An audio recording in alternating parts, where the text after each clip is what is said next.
Are you guys ready for the true ending?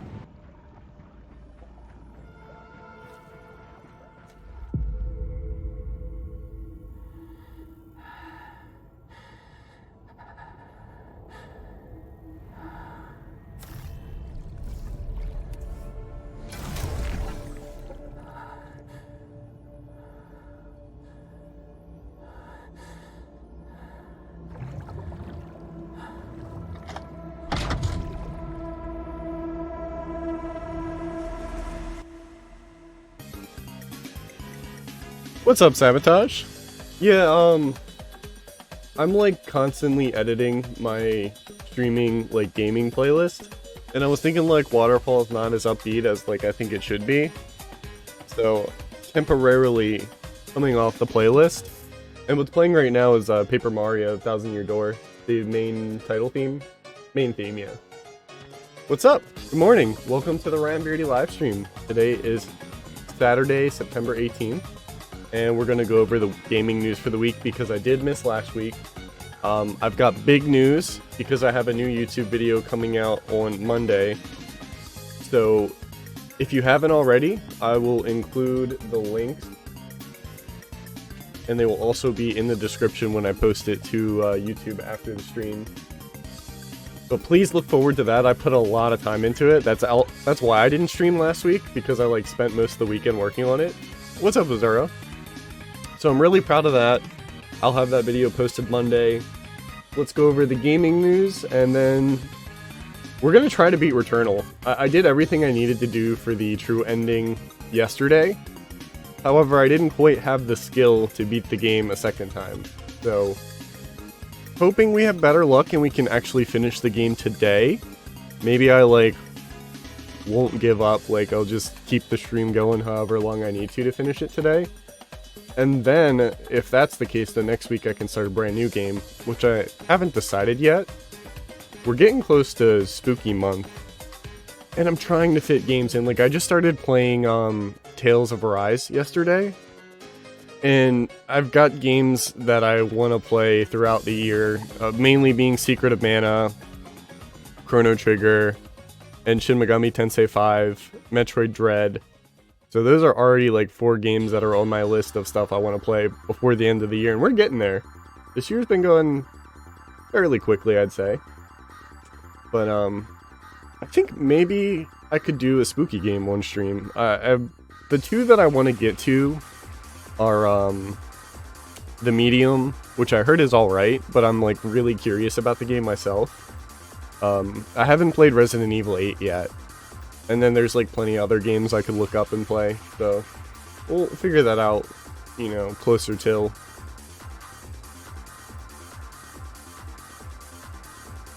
Well, let's start with the gaming news. So the first thing that's happened since the last time was the PlayStation Showcase, which actually had a lot of cool stuff in it. Chuck's linked this. It actually has just all the highlights of everything, and I'm hoping it has videos too. So, after months of anticipation, the next PlayStation Showcase has not only arrived, but has also delivered some updates on key games, new and old. From the first gameplay reveal of God of War Ragnarok to the announcements of Marvel's Spider-Man and Marvel's Wolverine from Insomniac Games. It was a sequel that they announced, which I thought was interesting. I had thought, when I heard these announcements at the same time, that they had like a smaller team working on one of them, but apparently, as I'll like look into it a little bit more right now, Marvel's Spider-Man 2 just had like a teaser announcement, while what they have been working on is Marvel's Wolverine. I'm assuming as it continues that they have less to. They can like reuse a lot of the same assets for Spider-Man and Spider-Man Miles Morales, which is fine. A lot of the same like in-game engine stuff, and then just like make new environments, new enemies, new story, things like that. Like that sounds great. So it looks like they can just keep like pumping out like really good Spider-Man games, considering how well the last one was received. So, God of War Ragnarok officially revealed with a new gameplay trailer. I remember they did a teaser trailer before this, so this will be the first time they've shown gameplay. Fortunately, there was no release date mentioned, takes place a few years after 2018's God of War, and the trailer shows that there is still some strife between Kratos and Atreus. So I can pull up a little bit of this. I haven't played God of War 2018. It hasn't really been like 2018. Like it already... I thought this game came out in like 2020 or something. God of War, PS4. I know it says it, but I need like Google results to like confirm. Yeah, 2018. I can't believe the original God of War is already like 5 years old. That's insane. But I've never played it. I've never even played the original God of War games, but I've heard a lot of good things about God of War 2018, and I would love to try it someday. I'm not opposed to playing either of them, honestly. Like the original, I think it was like original trilogy, and maybe they had some more games after that.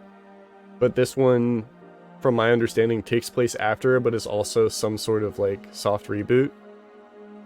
So I'm in general, I'm just like really happy that these games are turning out really well, and I mean, I love what I see. So there's just a lot of games out there, and God of War's never been a priority. I know a guy who really loves the 2018 game. I think this is also, the other thing to note is that this is going to be dual released, PS4, PS5, which honestly is fine. We're in that weird like middle period between the two consoles. But I'd love to see... So like one thing that I can relate it to is I started playing Tales of Arise yesterday, and that's a dual release game. And the benefits of the PS5 are that it like seriously speeds up the load times. But I was thinking like if it's a couple years down the line and they made a game just for PS5, there probably wouldn't be load times at all. So while the current PS5, Xbox Series X do improve performance and do improve load times, I can't wait to see how well we can optimize games when they're solely designed for current gen consoles. Want to play the original trilogy? I have the original trilogy. I think I own it. They did it on PS3. So I believe I own all the games, and I wouldn't be opposed to even like streaming them sometime. But yeah, just no personal investment, but like I'm really glad to see that these games are doing well. What who makes these? What's the developer? Developer Santa Monica Studio. What else have they made? Not, I saw Naughty Dog. Oh, people also search for. Okay. Santa Monica Studios. God of War. Okay, so they've even been making the games by... Here, let me bring it over. Not that one.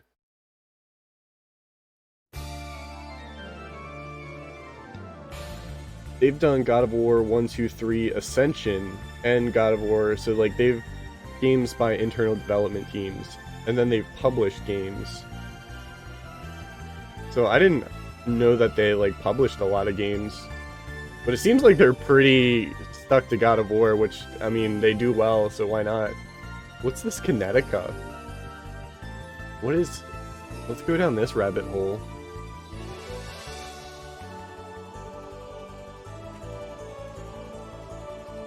Kinetica PS2.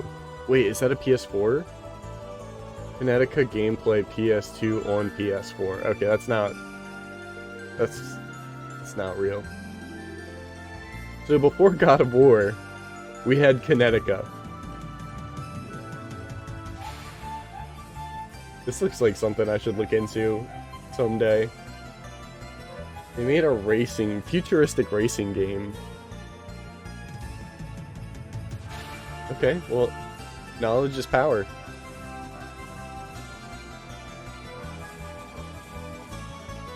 Alright, Marvel Spider-Man 2 announced with a tease of Venom.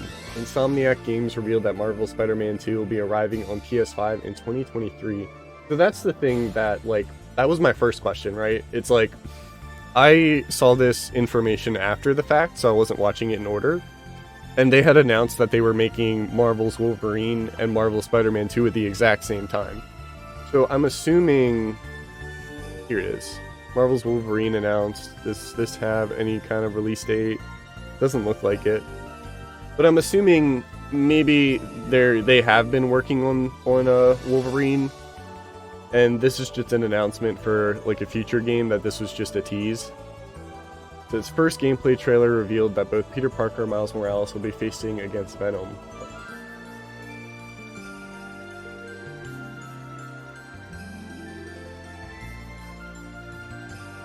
Is this going to be strictly PS5? Footage captured on PS5. I actually watched a friend play through the first Spider-Man PS4, and it looks good. Kind of the same story here. Like, I have no personal investment, but I'm glad that Insomniac is like putting out quality stuff that's like selling well. Because I don't think people have really been invested in a Spider-Man game since the PS2 one. I hear a lot of people talk about Spider-Man for PS2. But just looking at these games, like, even if I haven't played them, like, I can see parts of it that are like really well made.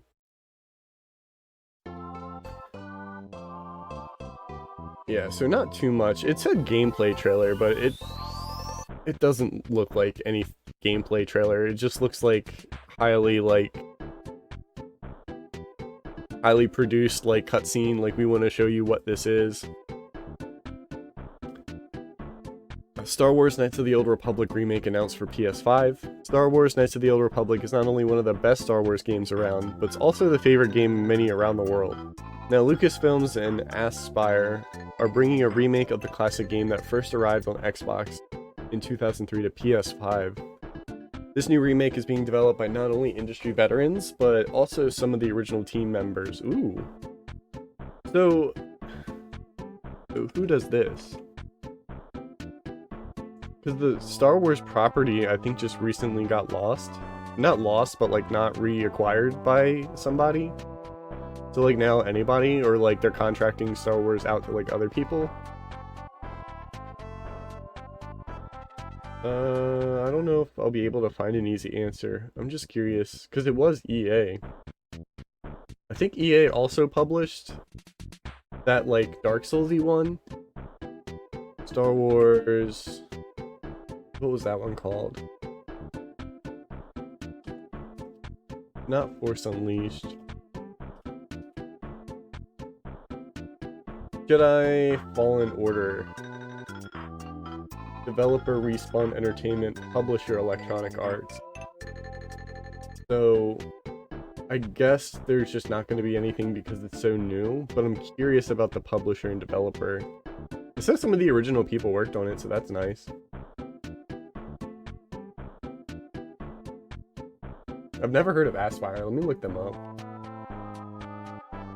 Aspyr Games. Star Wars Knights of the Old Republic. Civ 4. Civ 6.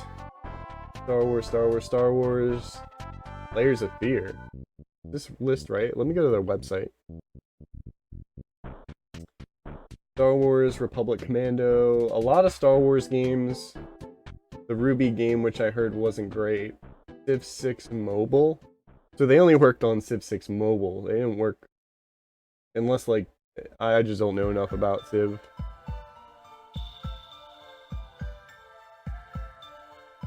So this is just an announcement. Just a teaser. That's cool.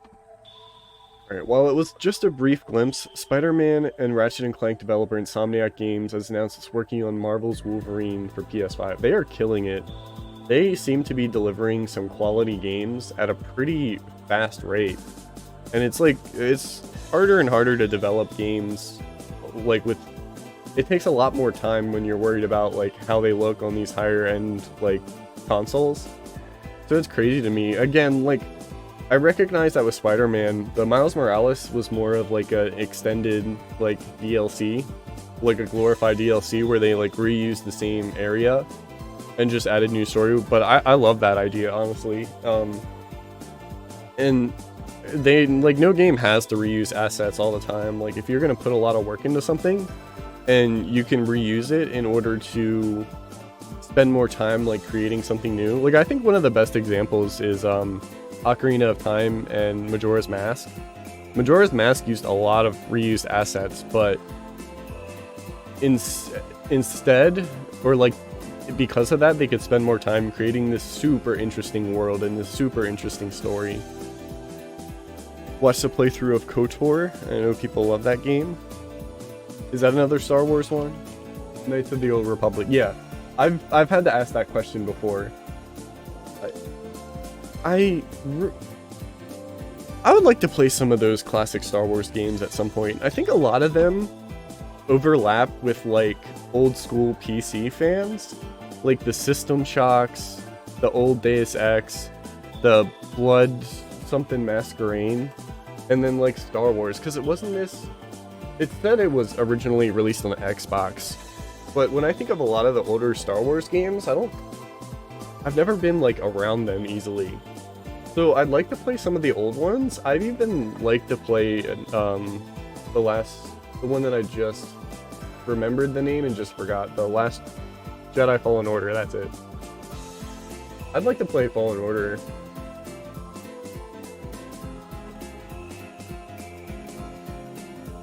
But I've heard generally good things. The other thing you gotta know is like, it is the Star Wars brand, like the Star Wars IP. So, like, part of me is just like a pinch skeptical. It's like maybe people like these games because they're Star Wars fans, but I don't think that's it. I don't honestly think that's it. It was released on Xbox, but I remember it was very broken on there. So that's good. Like, again, with remakes, I just hope that we have the definitive version to play it, and like nothing is truly lost. There's a lot of like different ways to remake games. There's like more modest ways where you keep pretty much everything the same. And then there's ones where you like I guess the Resident Evil remakes for 2 and 3 are a good example. They're like from the ground up, but they try to modernize it in the sense that like maybe it's still worth it for some people to go back and play the originals. So I don't think there's any right way to do a remake, but all I hope for is it's just like doesn't end up being like a worse experience overall than the original. Let's check this out. I didn't actually take a look at this. I think this is a good idea. I'm just glad Insomniac's doing really well for themselves. Like, they're making really consistently good games.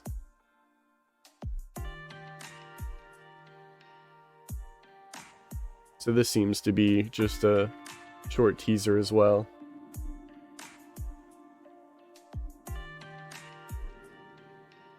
Good for them. Project Eve is getting a lot of attention. I remember seeing this game in some sort of like alpha or like beta state where they were just like showcasing gameplay against like one fight. And can I get my frames? Should I refresh? Morning, Chuck. But I mean, this trailer, maybe I should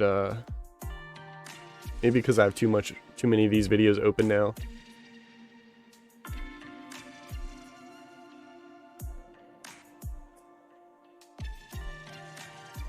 Yeah, for sure. I think we can have like, I'll go to YouTube. I think with Insomniac's recent track record, I think we can absolutely be optimistic.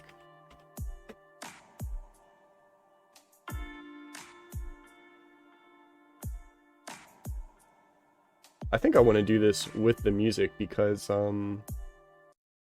that was pretty hype too. It gave me like Bayonetta DMC vibes with like the music in this trailer.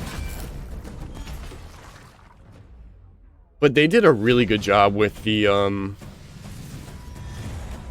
mean, the character model's just so clean.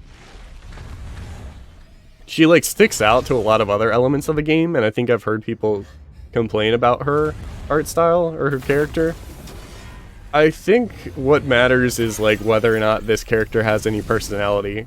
Because like, when I think of something similar, obviously I go to Bayonetta, and Bayonetta's such a well-written character.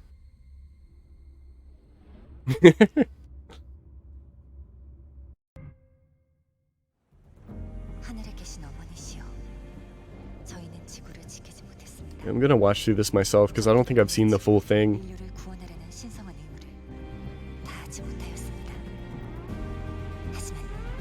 But I remember this song slapping, if anything.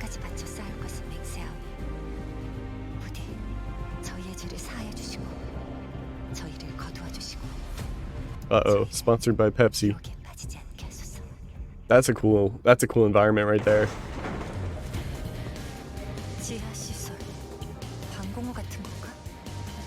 여긴 지하철역이야. 사람들을 태우고 거미줄처럼 도시를 누비던 교통수단이지.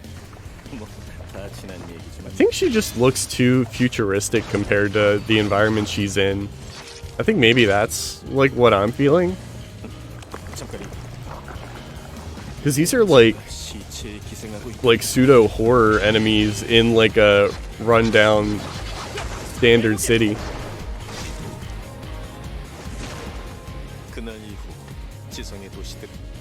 I'm interested to see more of this game after this trailer, because I've only seen, like I said, like a very not spruced up like early version of this game just to show off like parts of the combat. But like seeing it presented in this way definitely has me more curious. That's definitely like a Bayonetta style enemy. Not all of them.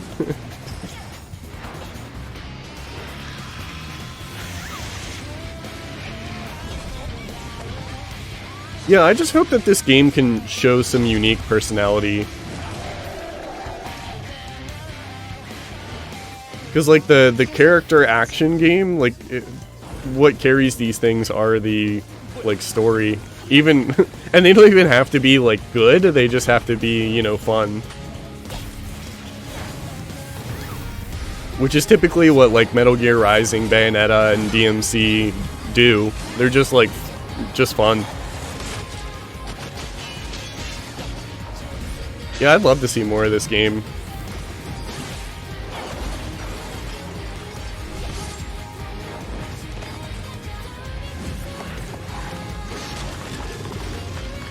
That's a crazy looking design right there.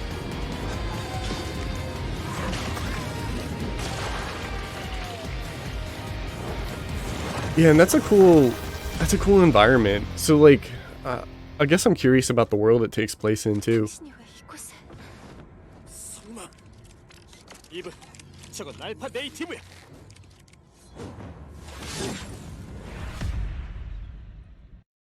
It just has me curious more than anything.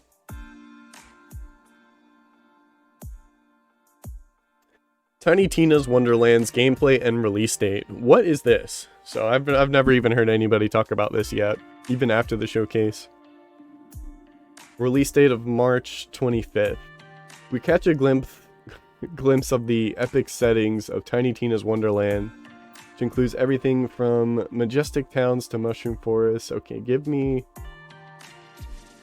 Old school JRPG fans, we see you. Are you talking to me? Also, in a departure from Borderlands, players will be able to create their own hero in-game. Multi-class system that lets you mix and match 6 unique character trees. Showcase trailer. Well, hopefully... I've never been interested in... well, in the past, I've enjoyed playing Borderlands 1 and 2.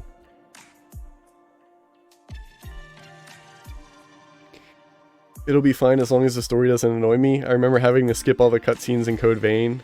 Yeah, I never played Code Vein. So this is like Borderlands, but with like a D&D skin to it. This, I mean, I'm just thinking of Borderlands. I'm not thinking of like selling this to old school JRPG people. Who knows? Let's watch it with the sound.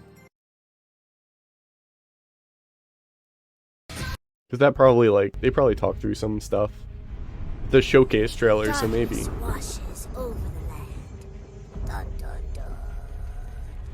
Gotta have that Borderlands comedy. Dragon Lord. heroes return! Fools! Your party of heroes can't stop me. Who's ready to rickety roleplay? Spoiler? It's you, baby.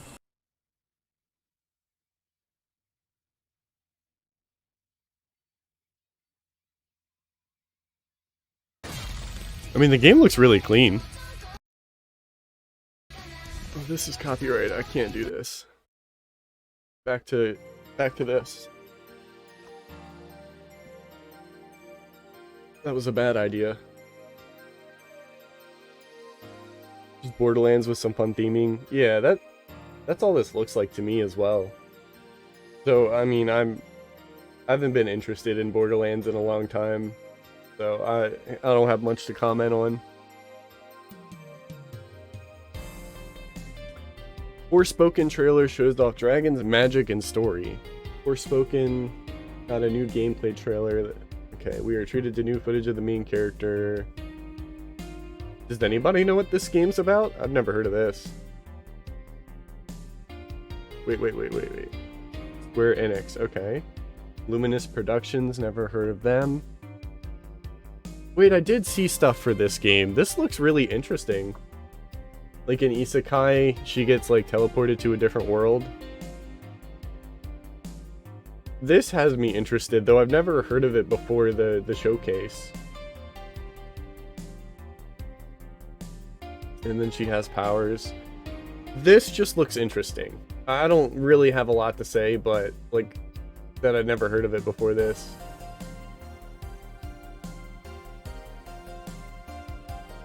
Looks like we're getting closer to, you know, more modern, getting the most out of these more modern consoles.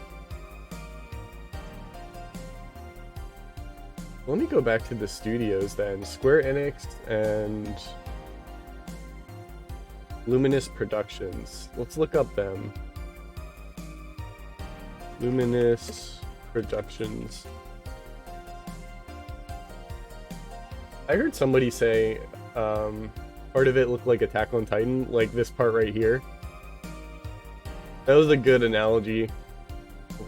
Right here. Looks like something out of Attack on Titan. Luminous Productions. Video games. Final Fantasy 15 and Forspoken. What was their work on 15? Alright, well that's interesting. Okay, I'm gonna keep my eye out on this game.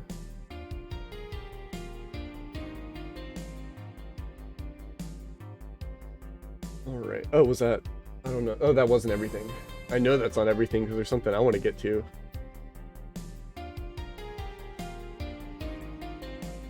Uncharted 4, Thieves' End, and Lost Legacy are getting a remaster for PS5 and PC. That sounds good. That was the last one to be released, so... I guess that's like a more subtle... Like a lot of PS4 games are getting ported to PS5 so that they can have more consistent frame rates, visuals, things like that. So, I mean, I can take a look at it for a second, but... I mean, I'm catching up on a lot of my last-gen games that I haven't played. Uncharted on the PC. I guess that is a good thing. I forget how much of a good thing that is because I collect a lot of consoles. So, you know, I've always got the right thing. Because that, yeah, okay. Thank you for pointing that out because that's a PS4 IP pretty much. So coming to PC is a good thing. I wonder if they'll bring the trilogy. When I first got my PS4, I got it with Uncharted 1, 2, and 3, and I never got a chance to play through them.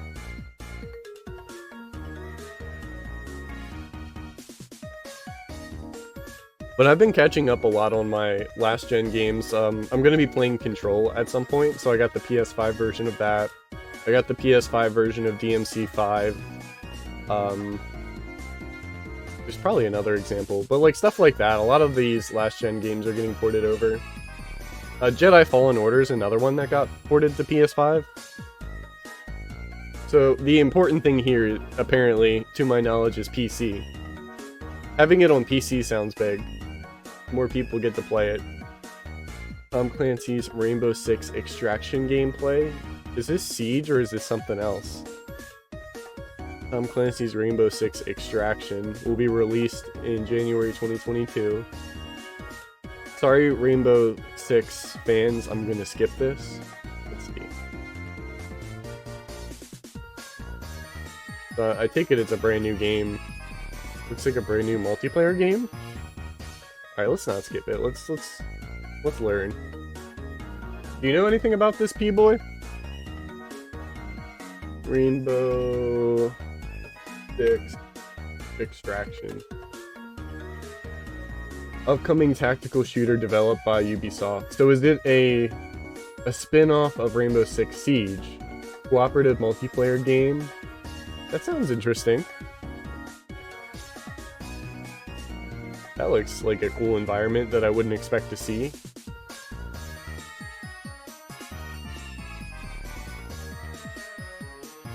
Okay, that's cool. I mean, aliens.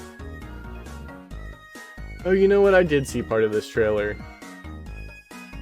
Alright, I'm for it. I'm interested. I'll admit when I'm wrong. That looks... looks like not what I was ever expecting from Tom Clancy's Rainbow Six. What the? That was colored in yellow goop. Blech.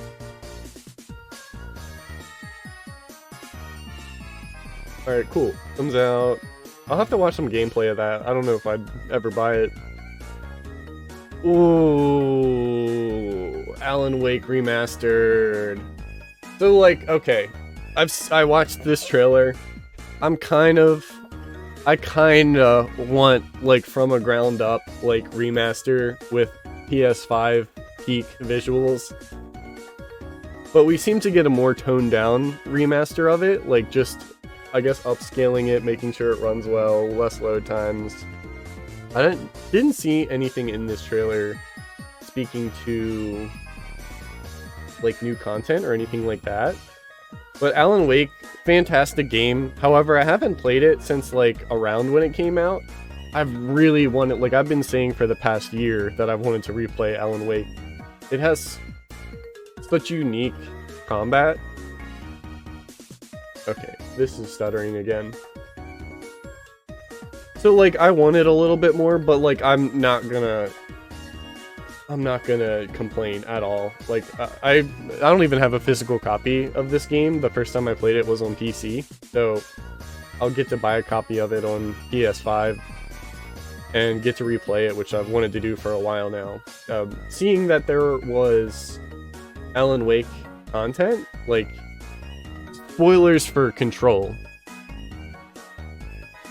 But in Control, there was, in the DLC for the game, there was nods to this taking place, like, intertwined with stuff that happens in Alan Wake. So, seeing that that was a thing, seeing this remaster, they're either gauging interest, or they've already, like, are designing some sort of... I mean, hold on. There we go. They're already, like... Okay. Rumored. It's rumored to have a sequel. There, I said it. I don't like talking about rumors, but just seeing this, like, slow kind of inching towards something, I'm really excited to replay Alan Wake and, like, you know, see if anything comes of it.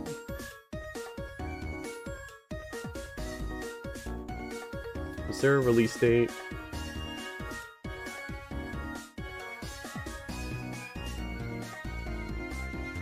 Oh yeah, that's the other thing. It comes out really soon. It comes out in 1 week, 2 weeks, less than 3 weeks. So that's cool. Grand Theft Auto 5, Grand Theft Auto Online PS5 upgrade delayed. I mean, GTA 5 I think is like the third best-selling game of all time. So, I mean, are they getting close to Tetris, and are they getting close to Minecraft? Let's find out. Oh, it's number 2. So, are we getting close to Minecraft? Not really. They gotta sell a lot more units, but... I mean, maybe with more re-releases, then we'll get there.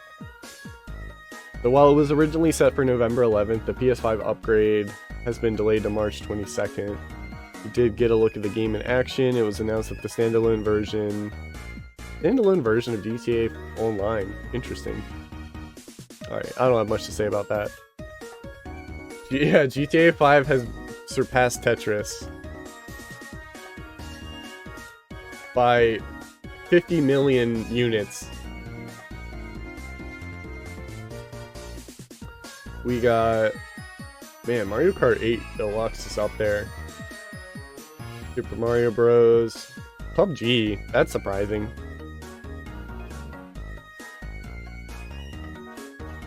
Alright, anyway. Gran Turismo 7 has a release date revealed. I'm just gonna, sorry Gran Turismo 7 fans. Tsuchiya is a game inspired by New Caledonia that lets your soul jump into animals. I can skim through this. What, let's see. Who makes this game? How do you spell it? I think I did see a trailer for this. It looks interesting. Can't even... The stuff here is so hard to pronounce. Where's this game? Who's the developer? Analog and physical game? This game is showing me so many words I didn't know describe video games. Eventually that list is going to be 100% mobile games. Yeah, probably. Looks like... I mean, to compare it to something I know, like Mario Odyssey, looks like a cool, like, kid-themed open-world Odyssey.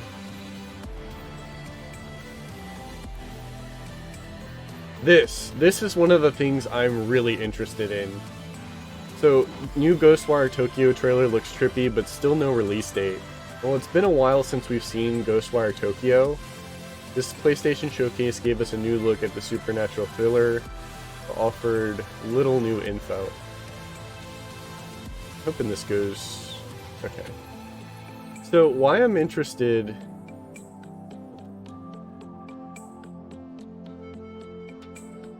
Why I'm interested in this is because I learned not too long ago that Shinji Mikami, the creator of like most of the Resident Evil games, has like so he worked on a lot of Resident Evil stuff. He worked for Capcom.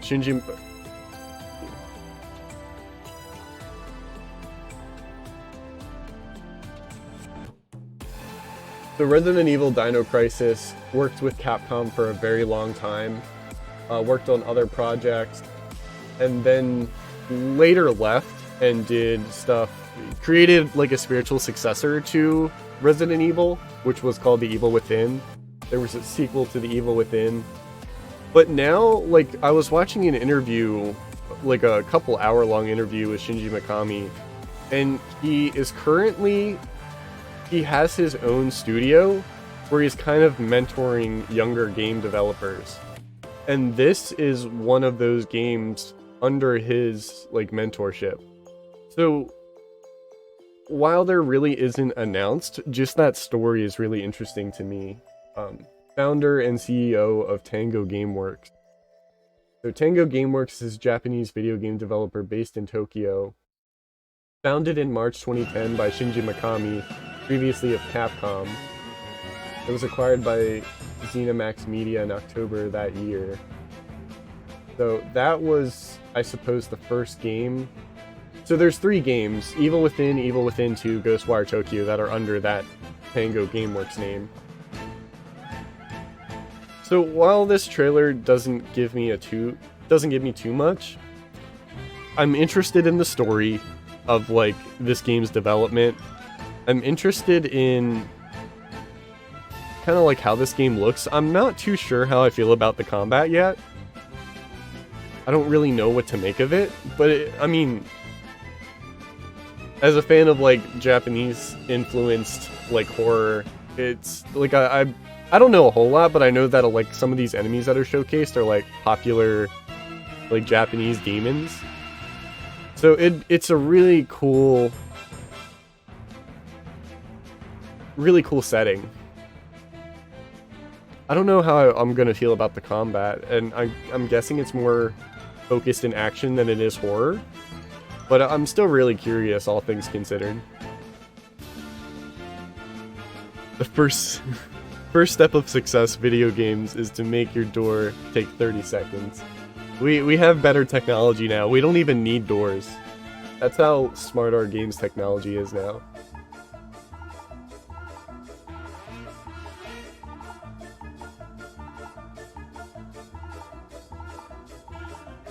Yeah, I mean, there's still no details, no release date.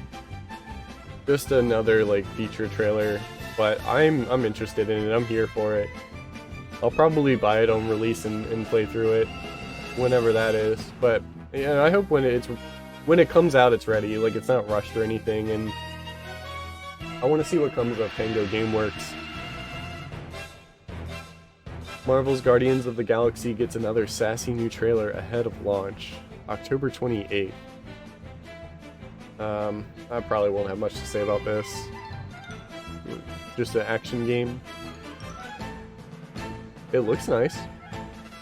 I don't know anything about Guardians of the Galaxy. I didn't even see the movie. So, as far as like the IP goes, I don't have much to say. This doesn't look to me like it shows any gameplay. And if it doesn't show any gameplay, I don't have anything for it. Deathloop launch trailer revealed ahead of September 14th release date. I can talk a little bit about Deathloop because that's out now. I don't have any personal investment in Deathloop, but two things kind of just have me keep one ear open and one eye open for this game. I didn't know it was made by the same people who did Dishonored until recently, so I know a lot of people have really profound respect for the company that does Dishonored 1 and 2. Let's see.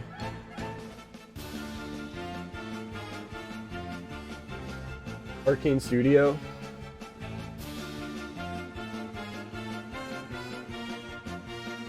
Dishonored 2. They did Prey 2017. I didn't know that. That's a game that I want to play, is Prey. I've been hearing it's very, very short. So the only thing I've seen is the IGN review of it. Let me take a step back. So like, I was interested in the game knowing it was made by Arcane Studios, and I was interested in the game knowing that these like literal like all perfect score 10 out of 10 reviews were pouring in for this game. So I'm glad that Arcane Studios is starting to be this studio that like, I don't know, just delivers every time. But when I was watching the IGN review, it seemed like it was one big map just set in different times of the day. So I can see it being short given that it's one map. And it's not a rogue-like from what I was explained in that IGN review. Like, you replay through the game, but every time you replay through it, you get more knowledge on like behaviors, the map, things like that. And the thing that shakes that up is this other main character that can be controlled by another player. It's got such a cool single player focused story that seems like it has so much replayability when you add in a player character taking control of like the nemesis role. It's so cool to me that I do want to try this game at some point. So while I have no personal investment, I'm really glad that this game is doing well. I'm really glad that Arcane Studios is like consistently pleasing its fans. And I want to know what this game is going to be like long term. Not in the sense that like, are they going to add more content to it? But like, is this the beginning of a franchise that they can iterate upon? Whether it's like a Deathloop 2 or whether it's like taking a different setting, different characters, and doing the same kind of thing with it. It just seems like such a cool idea. Hearing it's very, very short. I heard it was pretty good from people in some of my Discords. Prey was a snooze fest. I've heard good things about Prey. I really want to play it sometime. But that's how I feel about Deathloop. I think it's got such a cool idea behind it. Like a single player focused like campaign. And then you being able to replay it against a human player that's trying to stop you. It's cool. Free to play, Vampire the Masquerade, Blood Hunt, Radiohead and Epic Games tease, mysterious collaboration. Okay. So that was the PlayStation Showcase. I think it's a lot of cool stuff in that for sure. Alright, let's go. Let's analyze. Alright, you guys ready to analyze? Nickelodeon All-Star Brawl's gameplay breakdown. So a little bit of background. This game is being worked on by a lot of the people who worked on Slap City. And it's a small team.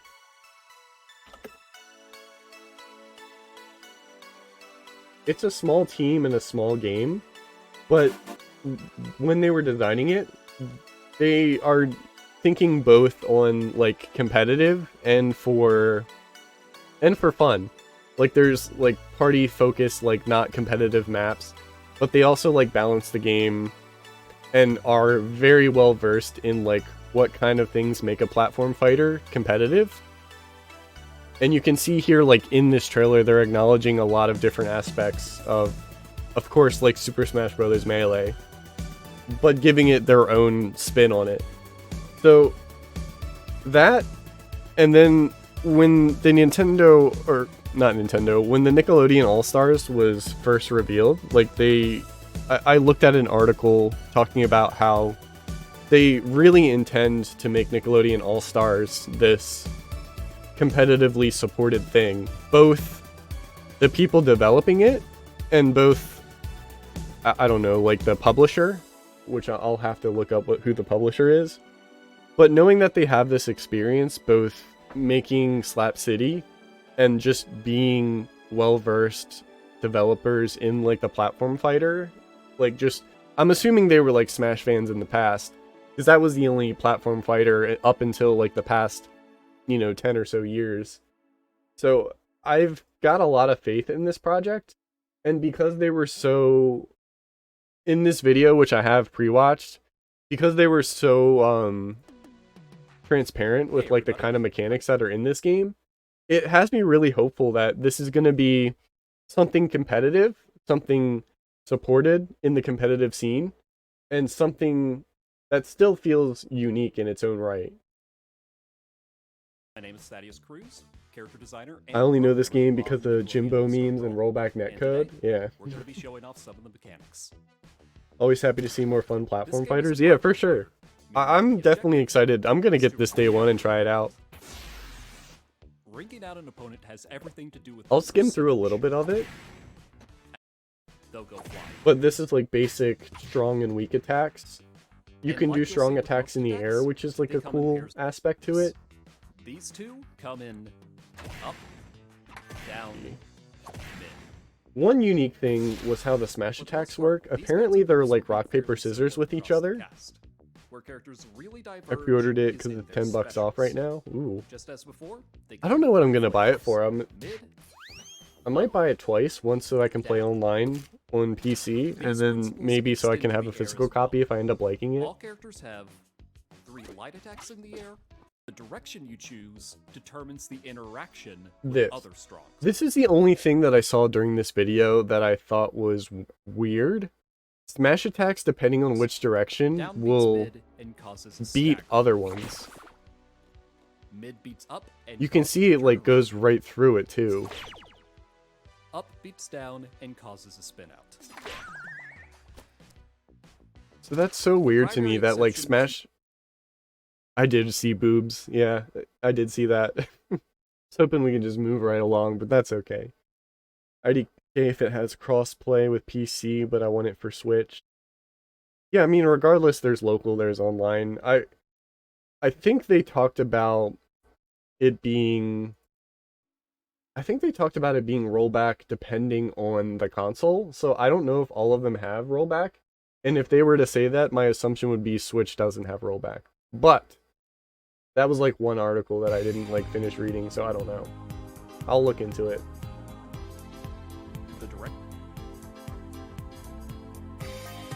The other thing that shows me,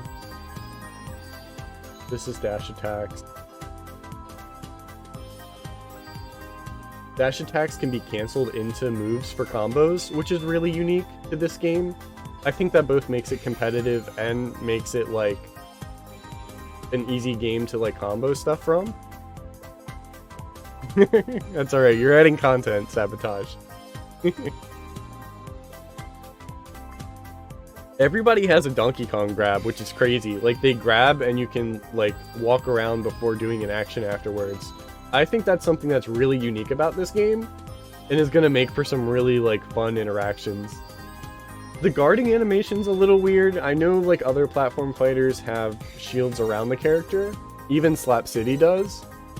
I don't think that's gonna communicate enough visual information. I hope it's something that they change in some way. Like, if they don't want a shield around the character, maybe have them glow.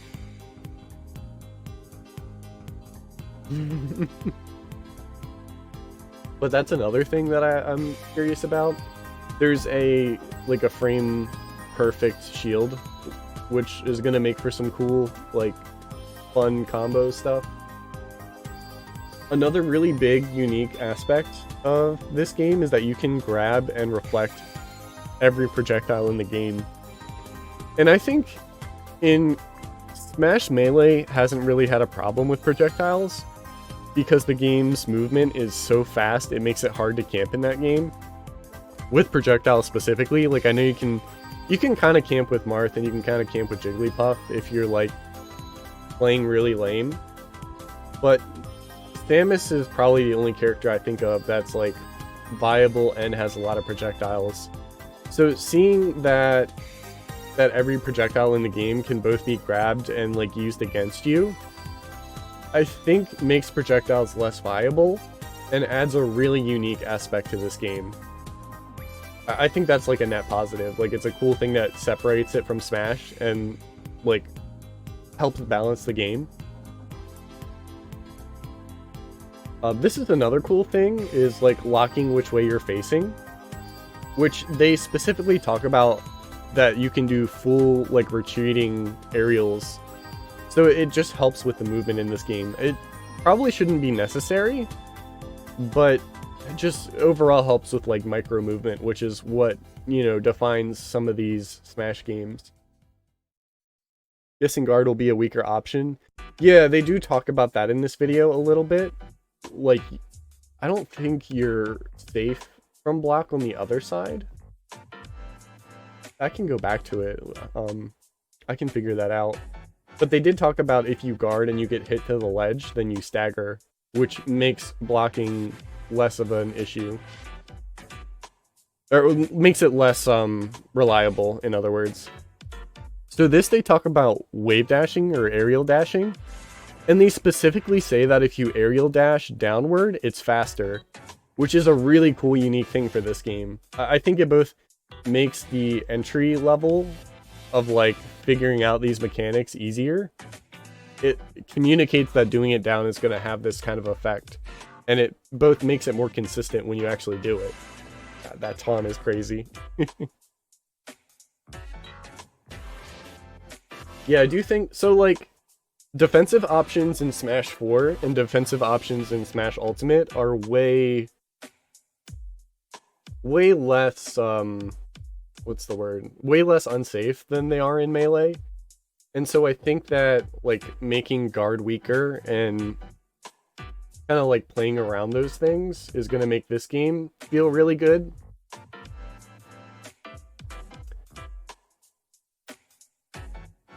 Let me go back to guard. And, like, read what he says. Or not read, but listen, because we might get boobs again. More specific. What's more, you can actually definite. There it is. Guarding in this game is indefinite. There is no penalty for holding it down. Instead, the penalties come in the form of being pushed back. So being pushed back. You enter teeter.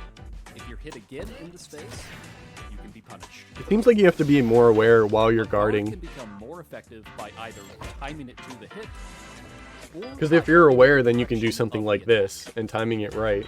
I think the blue shield. Oh, the pushing was the other thing. To the hit, or by holding in the direction of the attack. Holding in the direction of the attack. Doing both initiates a perfect guard. where you And the can perfect react guard is to another input. aspect. But you won't need to guard all the time, especially if somebody's coming at you with projectiles. Okay, Instead, that's about it just for guarding. So, like, the only thing I'm curious about is the direct, like, triangle of, like, what smash attacks beat which smash attack. That seems a little weird to me, but it does seem like, I don't know, I just feel like there could be some really weird interactions. It's more about reading your player than it is, like, the frame data of your attacks, and, like, the hitbox and hurtbox, which, like, may be a good thing, but, like, it, to me, feels like it could be seemingly random. It's like, maybe one smash attack is better for a certain situation, like, range-wise, but it's gonna get completely countered by something that maybe... It seems like maybe, like, a character could counter another very easily because of the way that the smash attacks counter each other, or the strong attacks counter each other. That's the only thing I'm unsure about, but everything else I really like that I've seen from this game mechanically so far. But that's it. Other than that, they've shown some new character additions. And the game is getting closer and closer to release. Alright, let's check out Chuck's. So I haven't seen this. I'm holding my breath for this because of the title. Amiibo trailer. I really hope it's not the same kind of amiibo functionality that Metroid Samus Returns had, because they locked in entire difficulty behind an amiibo, and that is not a good way to do it. Like, I would rather amiibos be purely cosmetic, I guess. It's so hard with amiibos because you want the reward for the amiibo to be, like, well enough for people to want them, but you don't want them to be so special that they, like, lock content out of the game. And so far for me, the only solution I've ever come up with is, like, sell us the amiibo, and you can literally put whatever kind of content you want behind that amiibo, but also sell it digitally as DLC. So, like, whatever this amiibo is gonna do, make sure you can go to the Nintendo eShop and buy that as well. So, I mean, let's watch it in full, because I haven't seen this yet.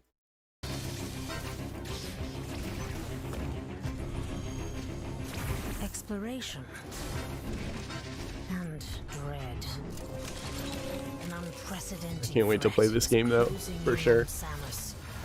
They've been marketing this a lot. Metroid Dread. The most powerful bounty hunter in the galaxy, Samus Aran. On her latest mission, she'll explore the inner belly of a beastly planet.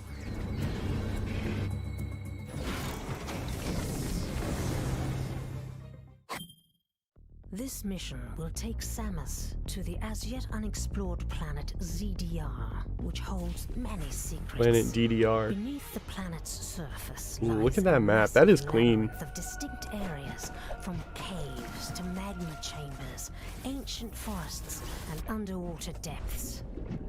It's interesting that At Samus's disposal, a lot of this seems like man-made areas, which they did with Metroid Other M and Metroid Fusion. is a powerful But it seems like they're armored trying to add missiles, more environments and with jumping it. prowess, a new slide, and a brutal melee counter, which deflects enemy attacks. As Samus continues to explore, she'll gain additional abilities. Cling to certain Yeah, the amiibo walls and just ceilings lets with you jump. spider You can't jump in the game unless you have the Morph amiibo. into a ball to enter narrow passages with the morph ball. Move at high speed with the flash shift. That looks cool. Lock on to multiple targets at once with the storm missile. I like that they're doing stuff with the arm cannon as well, because Samus Returns on 3DS was the first game to introduce like a full, like, being able to aim. I can like pull the clip up again, but it lets you aim completely rather than at like fixed angles. Like, that's new.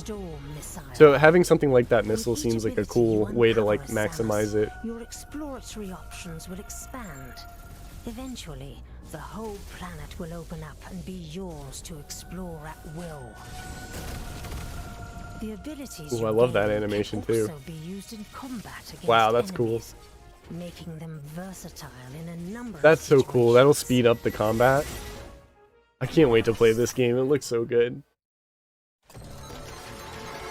Research robots called Emmy will track down Samus and attempt to capture her. Their bodies are covered with tough armor that regular attacks cannot penetrate. If they capture Samus, she will meet her end. Love that too. Emmy They're so hunt cool. down Samus by detecting the sound she makes. And once one sees her, the real hunt begins. To evade the relentless Emmy, your only option is to use Samus's abilities to avoid detection. I love the way that and they move. escape. The animations are so unnatural. Different types of Emmy with varying capabilities lie in wait across It planet looks like you ZDR. gain abilities that they have. Deadly Because that one looked like the organisms lurk in the boost. dark. So maybe you do get the fight back at some point. Ruins of a long-lost civilization litter the planet. And is the mysterious bird-like Chozo figure ally or enemy? What secret truths hide within That's planet cool. It's like another ZDR? power suit, but for the Chozo. Beyond the mission, beyond the dread, what true terror lies Show me in the wait? amiibo.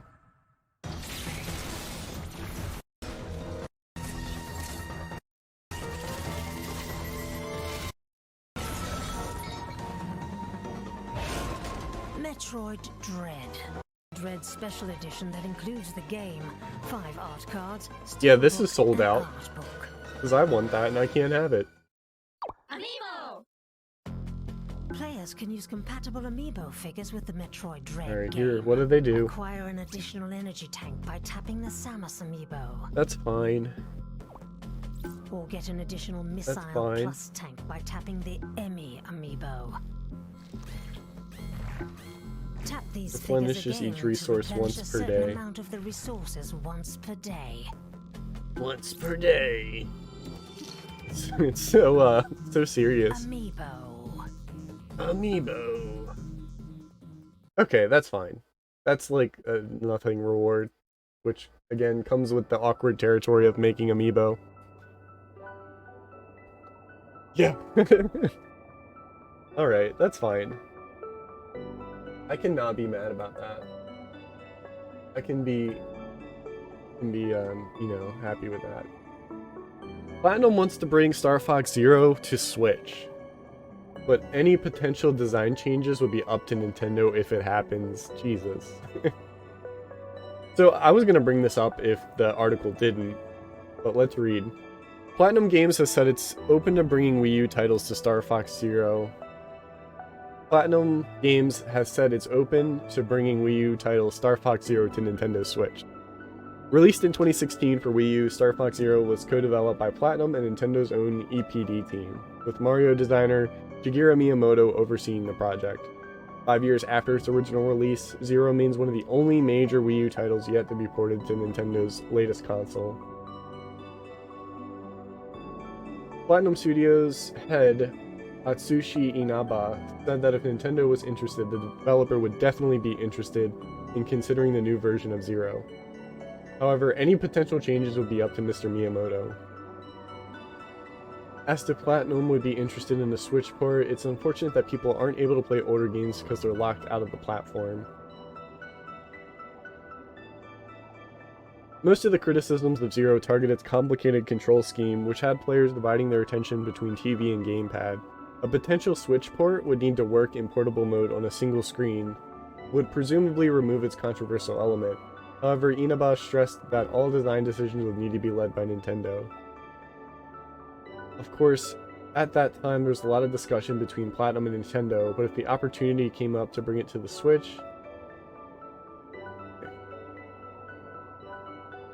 actually Yosuke Hashimoto, who was working on Star Fox as director at the time, but he's no longer with Platinum Games. Probably one who had the most trouble taking the ideas of Mr. Miyamoto. Because aside from how he's personally, he's a giant in the gaming industry and somebody who a lot of creators look up to. Okay, so a couple things.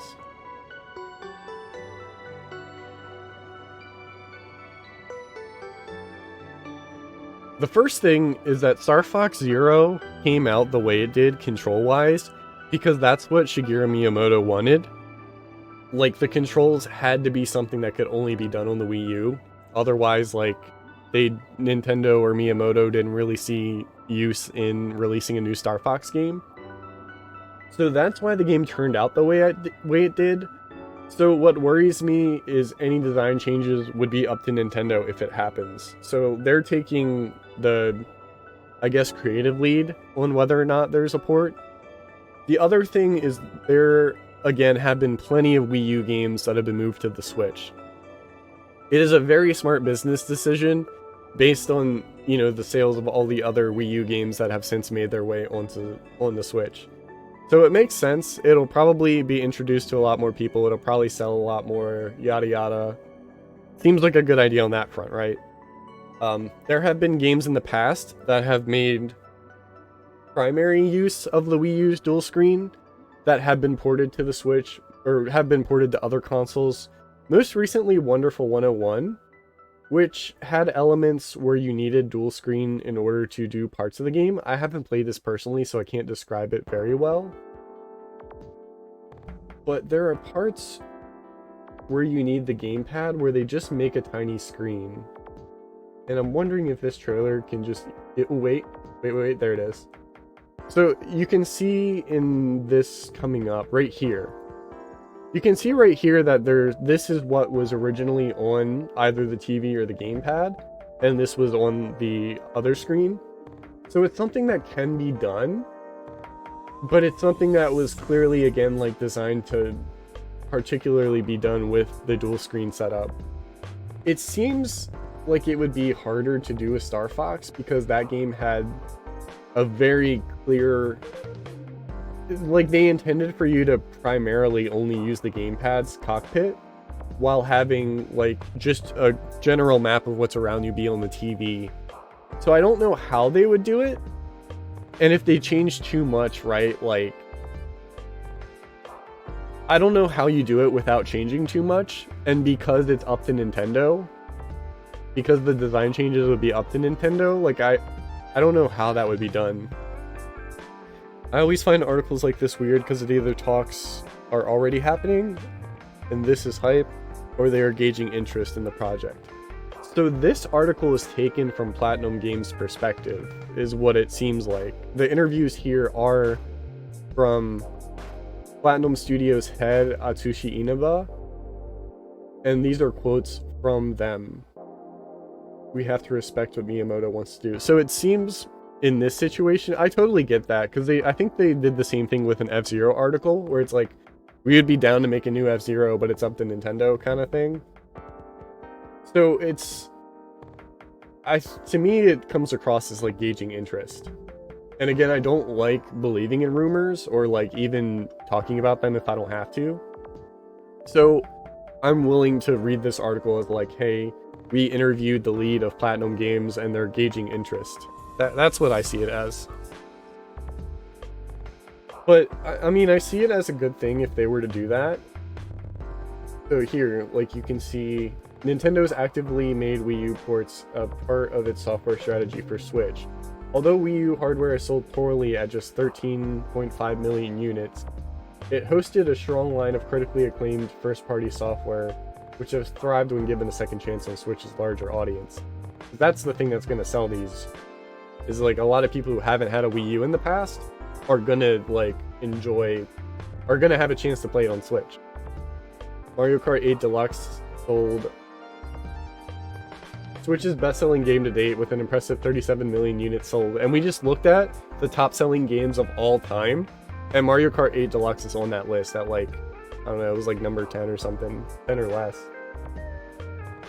So, yeah.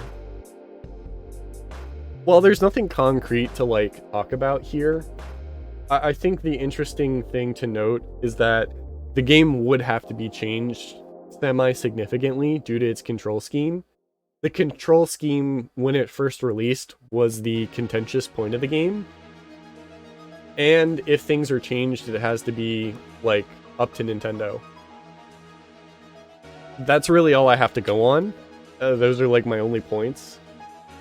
And, you know, porting stuff to the Switch does sell units because there's more people who own Switches than people who owned Wii U's.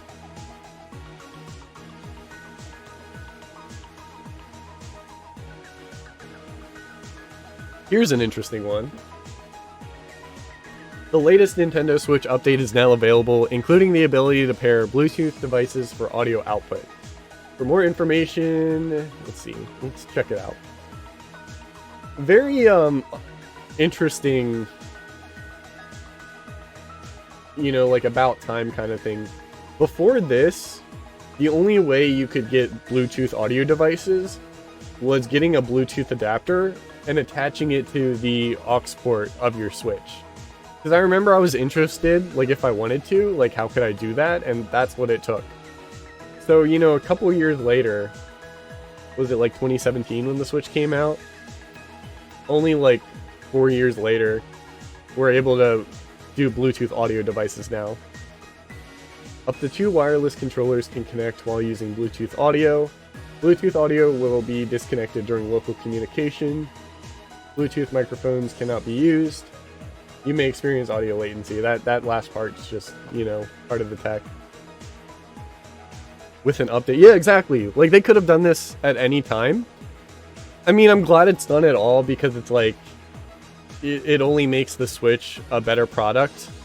But it's something that was locked behind software. Like, they didn't want you to do it. And I don't even think they, like, sold Nintendo-specific Bluetooth-only devices because, you know, they were trying to push their Nintendo Online, which connected to your smartphone and not the console itself. So if they wanted any kind of voice chat, well, I guess it's entirely separate because it specifically says Bluetooth microphones can't be used. So, I don't know, man. It's nice that it's finally a thing. It's weird that it was locked behind a software update and not really, like, hardware.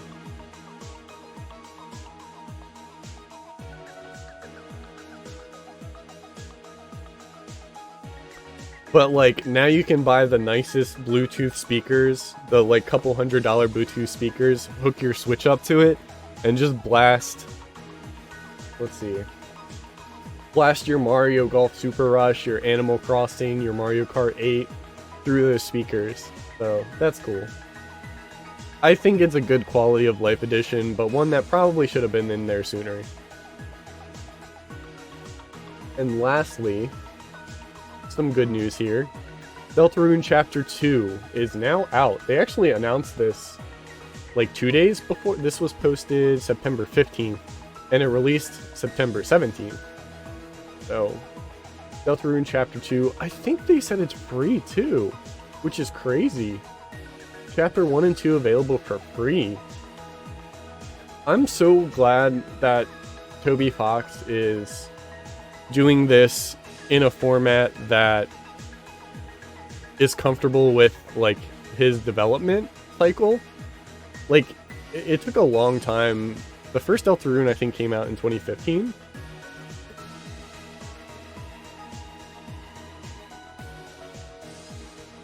Initial release date 2018. Okay, Chapter 1 was released for free. I was way off. Am I thinking of Undertale? Undertale released in 2015. There we go. Okay. Deltarune released in 2018, the very first part. So here we are years later and we're getting part 2. But I'm glad that Toby Fox is able to release this on his time in a format that works for him. And it will be a finished product. It'll be a much larger product. And again, my surprise is that it's free. So Sabotage, I was very surprised he could have charged $5 and no one would have cared. I want to give money for this product, but I'm assuming that once it's done, once it's like finished being supported, there'll be plenty of ways. I mean, honestly, like, Undertale blew up, where Toby Fox is probably making a lot of money on things like merchandise and like physical, maybe not physical game sales, but definitely like digital game sales of Undertale. Like, maybe Toby Fox is like, I don't want to like put my assumptions in, but like, this is like a truly like, I don't know, like, maybe I'm putting value into it, but I just think that his priorities are like, I just want to make a good game. And like, the success of Undertale is helping me focus on just making a good game. And that's what I get communicated to me when I see that Chapter 1 was released for free. Surprisingly, Chapter 2 is released for free. And it was like 3 years between Part 1 and Part 2. Like, to me, this is like, I'm taking my time, I'm making what I want to make, and I have all the time to do it because of like previous success. So I will get to Deltarune Chapter 2 whenever I have the time. I've got a really busy gaming schedule for like the rest of the year, but I can find time to play Deltarune 2, Part 2. But yeah, I'm floored. I'm very happy to see that, you know, this is coming together. I mean, at this point, I think Toby is just making this for fun. He'll charge money when he's done, but not exactly hurting for cash. Yeah, that's how I feel about it. That's what I'm assuming about it, right? Like, he's in a position where Toby Fox can just make what he wants in the time frame that he wants. So that's gonna be it for the gaming news. As always, if you have anything that you want to post in, the Discord will be linked here, and the Discord will be linked in the video when this goes to YouTube. If you post anything in here, I'll take a look at it every Saturday when I can. I need to do this today, or my dignity's on the line, because I wasn't able to do it yesterday. I've gotten all of the optional sun face medallions. I just need to successfully beat the game. And I have no other dignity to give going on here.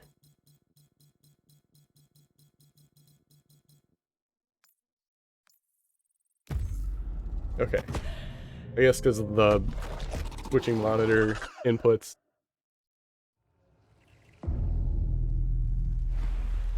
It never stops.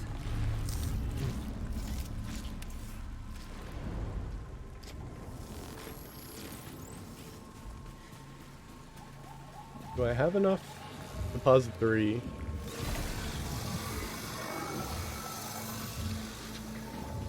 Oh, I need 10 altogether, that's why. Okay, I was wondering why sometimes it didn't give me anything and sometimes it did. Alright, we're off to a great start. What the?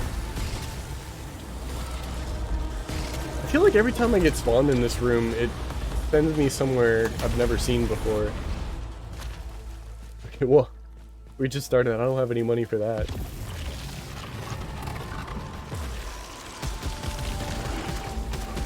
Where am I?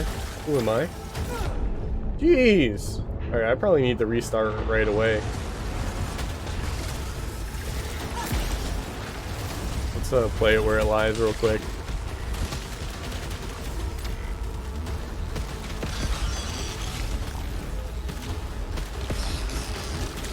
I was hoping to get a little bit... Okay, yeah. I was hoping to get a chance to breathe, but apparently not.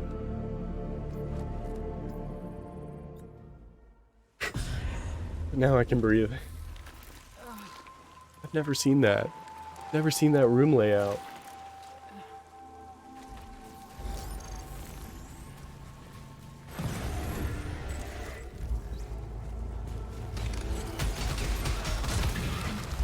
I'm hoping I can find something with lifesteal.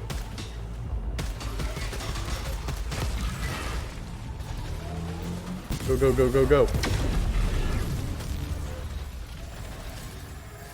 Alright, there's one more.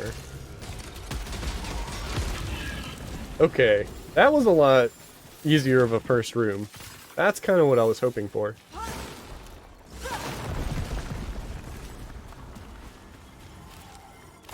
Key.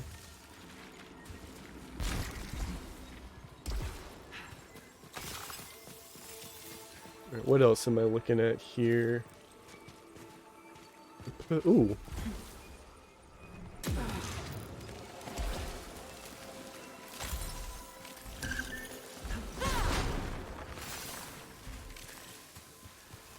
And then I gotta find, there's one chest that's open. That's the locked one. Let's try it. That does not help. Where would this other one be? Right here. How would I get there?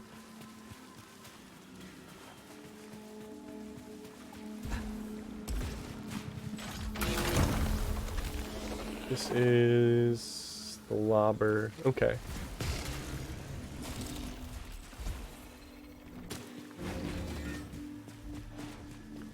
Something better, please? Red, browns.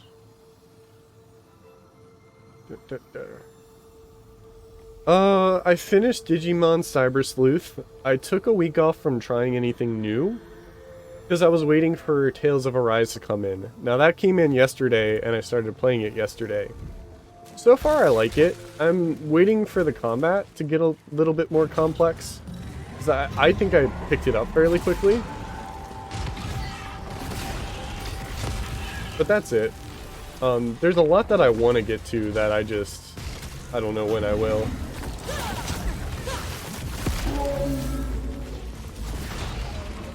Like I was saying earlier, like, I made it a point to want to play some of the, like, retro classics this year. And then really that just leaves me with Chrono Trigger and Secret of Mana. Maybe Terranigma if I have the time, but I don't think I will.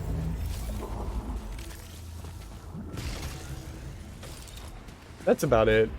Tetris Effect came out on PC, so I've been playing a lot of that. I love that game so much.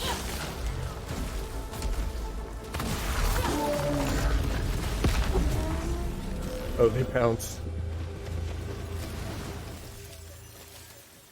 What else? I think that's about it.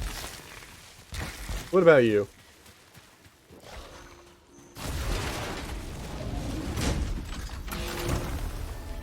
Alright, I'm gonna take that. That's been more consistent.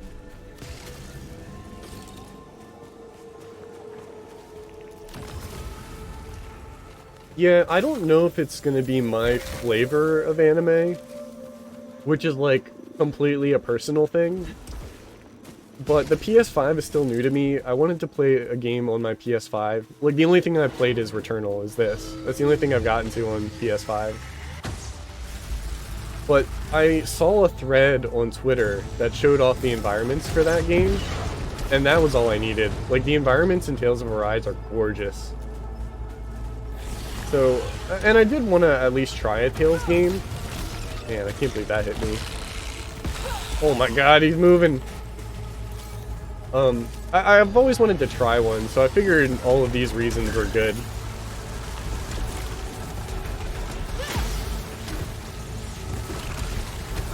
Wow, those turrets are insane.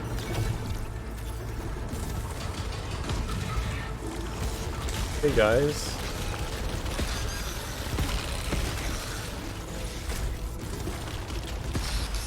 Okay. I think for, like, an anime game, Tales of Arise looks very pretty, too. Like, even the character... Even the 3D models for the characters look good. Because, like, that's hard to do.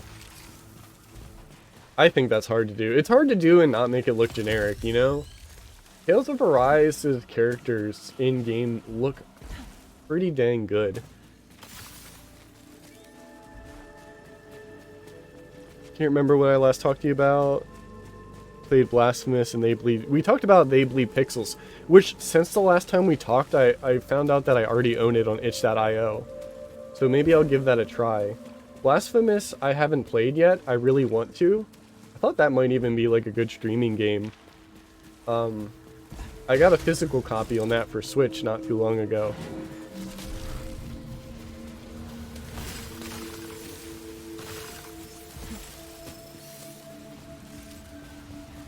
But you also talked to me about that shooter that I put on my wish list that I forgot. I forgot the name of, but it's on my wish list.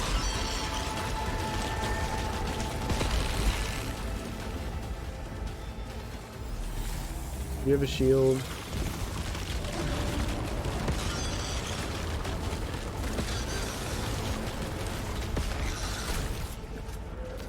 That one has a shield. This one does not.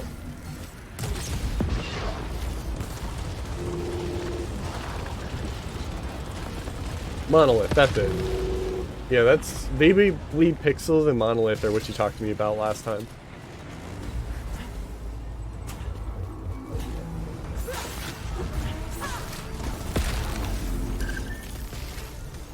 Let's see what was down here.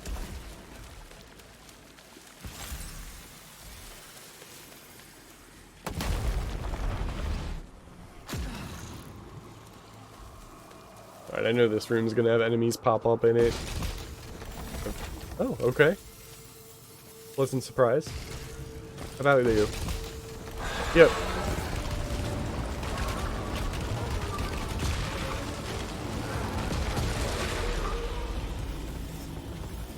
At least they dropped a good amount of money afterwards.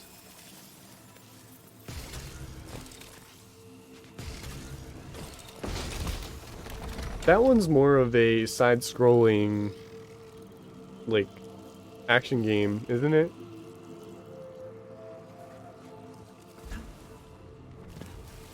I didn't look up gameplay, but I was going through my itch.io and I remembered we talked about it, so I do own it. I love this game's visuals. I talked about yesterday, they had a, FX showcase for Returnal on IGN, like by the developer, and they like, I don't know, they use these like mechanics in such interesting ways.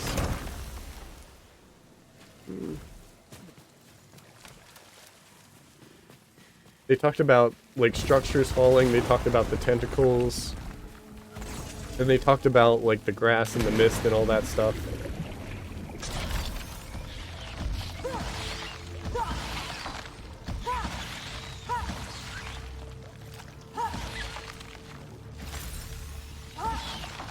Finally, there's some stuff in here. Oh, nice. Platformer that pretends to be an action game. My complaints very much lie on the controls and level design. Okay.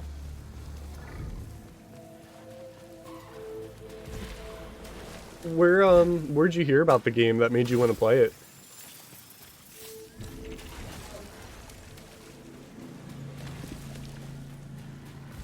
Alright, I know what that is. Here's what once was. I no longer have a house. The market this year is terrible. I have a lot of money, but am I ready to go to the underwater? I think I have to try. Alright, large amount of integrity, more powerful melee attack. At low integrity, gain protection. Gaining or fixing malfunction repairs integrity. I want to keep looking down here a little bit.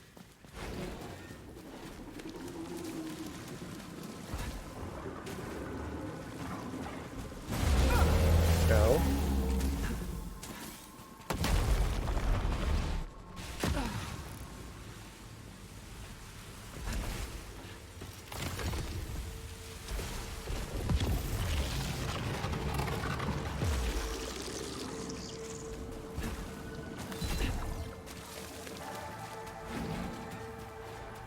I don't know what I should spend my money on. What is this? Increases max integrity. Why wasn't that in the queue with all the others?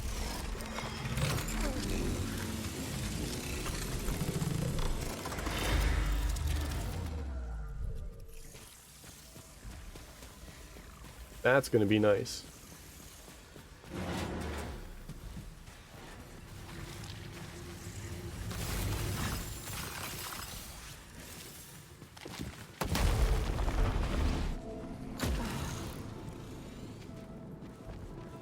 Can I afford this? It's usually 75 for the first hit.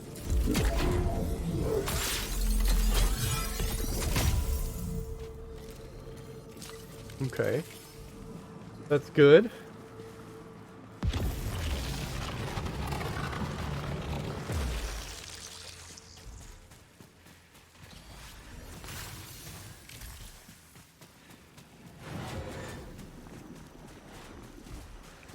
Yeah, for sure.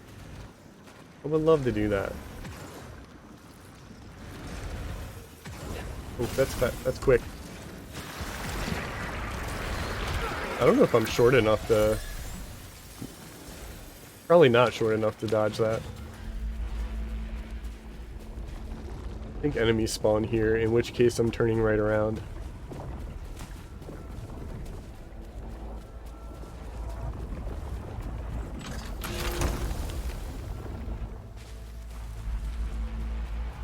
The last time I got absolutely torn up in that room.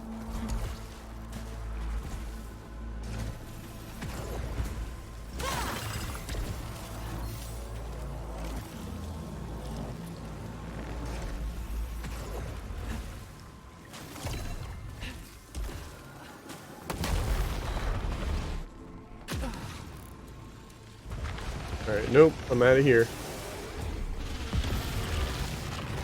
I think I'm gonna like Blasphemous. I can't wait to play that game. I recommend beating it, completing it. Requires a lot. I don't complete a lot of games. And I like the ones like Hollow Knight. Hollow Knight's a good example of ones that I like the idea of completing. Even The Messenger does it the same way. They make it so that they fill the world with so many collectibles that you're bound to find a bunch. And then once you get to a certain point, you can unlock an item that shows you where the rest are. And so that you can just hunt them down. So I like that. I like that by the end of the game, there's something that can, like, just tell you where they are so you can pick up the rest. Because, like, once you get to a certain point, you're just, like, I don't know, like, needle in a haystack. Like, these areas are so big, and there's only, like, 1 or 2 more collectibles left. That's just, like, a bad feeling, trying to, like, hunt those down without a guide. I wish more games did it, like Hollow Knight and Messenger. I don't think it's a bad thing. I think it's just makes sense.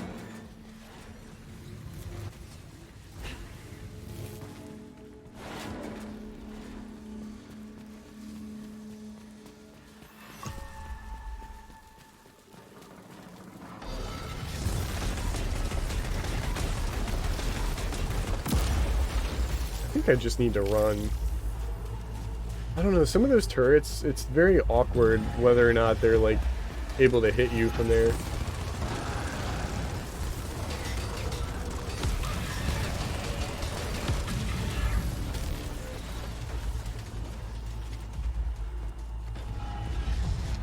Where is... there... oh god. I'm scared of the turrets, like, more than anything else. What? That did nothing!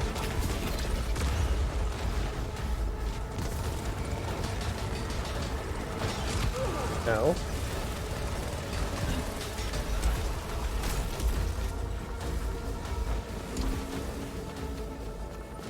I hate it here.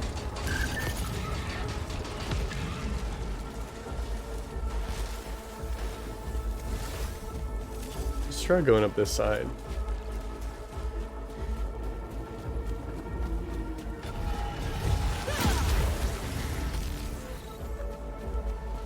Oh god. That sucks.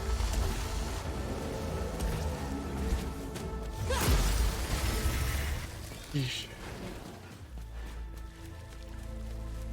Ended up naturally collecting 36 of 38. Was missing for the other collectibles. Yeah. I mean, that's what I would do in that situation. But the Messenger, I got that way. And then once you get to the end, you get a medallion that shows you where the other medallions are. And from there, you just have to, like, you have to still, like, it tells you what room it's in, but you still have to platform, and there's either like a platform or a puzzle to get to each medallion. So the game telling you where the medallions are doesn't like solve the skill gap that you need in order to like physically collect it in that room. So like that's part of it, is what I like, is it just trims the fat of you having to find where they are and just get you to the challenge.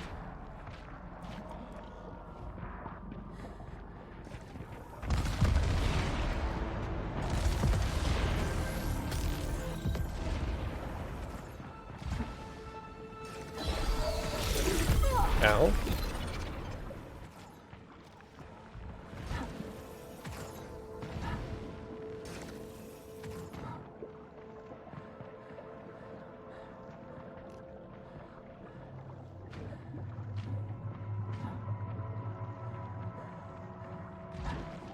I had such, I want to say bad luck, but I was just playing very poorly down here. Trying to stay focused.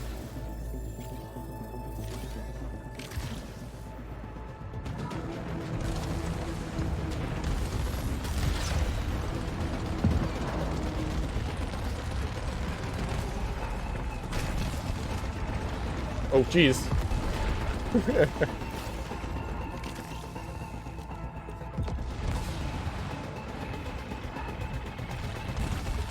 I'm glad these guys get stuck. Oh, that's not good.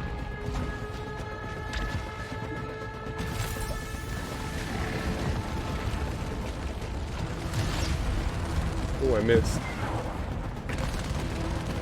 I'm just gonna stay on the side he's not on.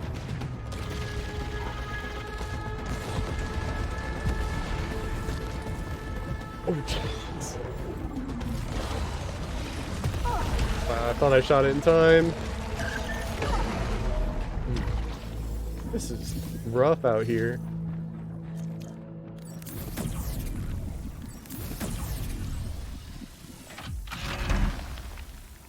Not what I want.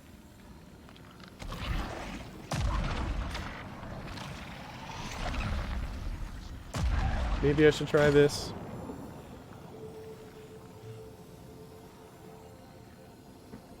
I think Blasphemous has hidden wall power up, no in-game collectible map. Yeah, I mean, I haven't played it personally, so I'd like to talk about that individually, whether or not it should or shouldn't have something. But in the past, I've liked how, like, Hollow Knight and the Messenger do it.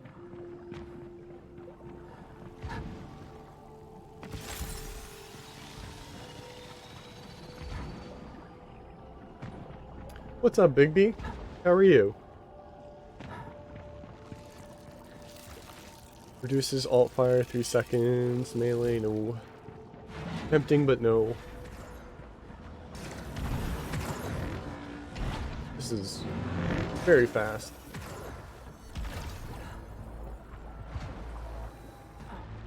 Just for nothing.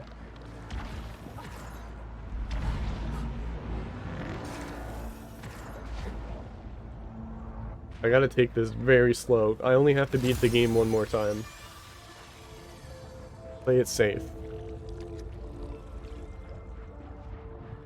Oh, Big B, I started Tales of Arise yesterday. I'm liking it so far. I got a couple hours in. I'm waiting for the combat to get a little more complicated. Because right now it's a little simple.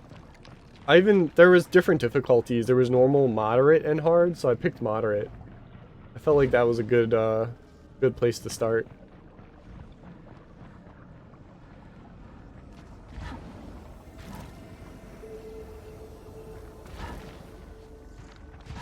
Because I know the idea is, like, you're just repeating a lot of the same battles in that game, but you're, like, getting better at the mechanics and combos and stuff.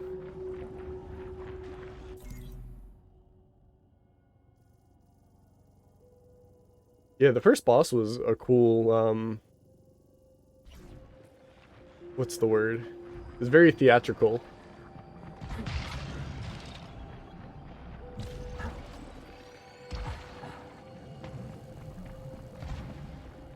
this considered? Yeah, okay, that's considered a door.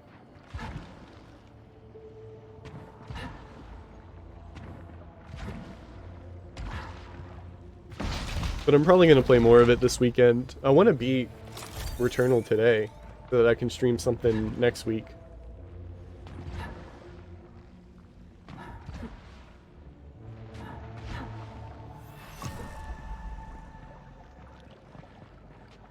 But I wasn't having much luck yesterday, or I wasn't having much skill yesterday. I'll keep this.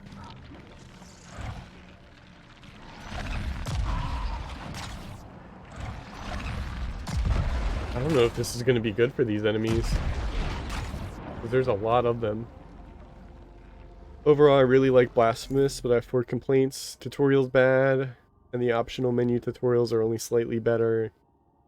The game expects me to be way smarter with these puzzles. Ledge grabs through platforms you can go through. The people in lore talk too much with too big words.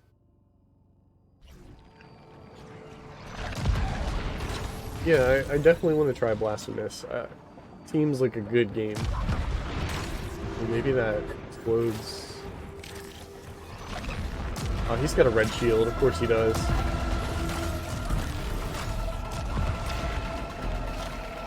I'm worried about just the number of enemies here.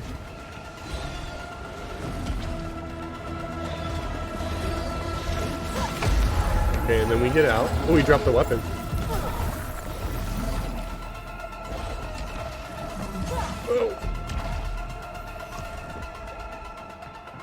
Okay, I got rid of the thing that spawns more of them.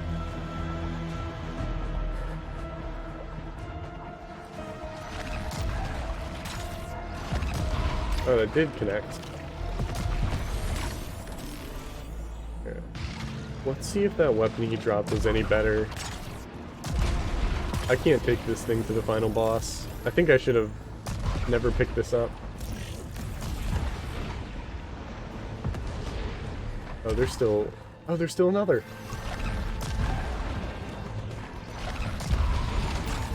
It's like auto-targeting the ones that I don't want to hit.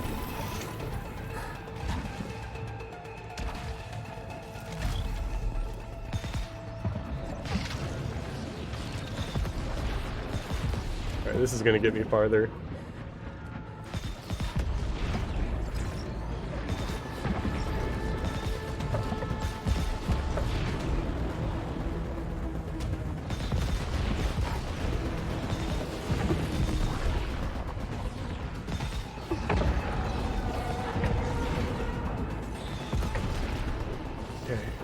These things just never cut me a break. Alright, it's gotta be all of them, right? Like, the things that spawn them anyway?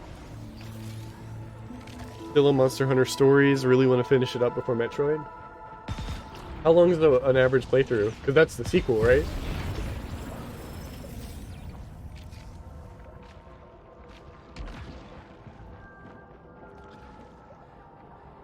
Let's have a look-see. There's a weapon over there, and hopefully there's a weapon in here. Nothing I want.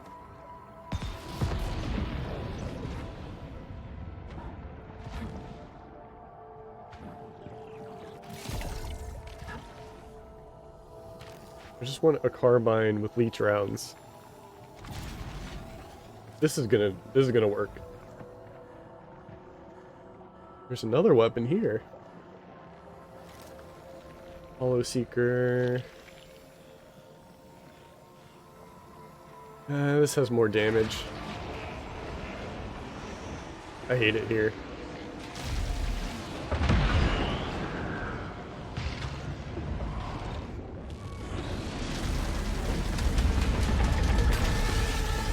That's what I want to see. Oh. I should move a lot more instead of just like taking the hit.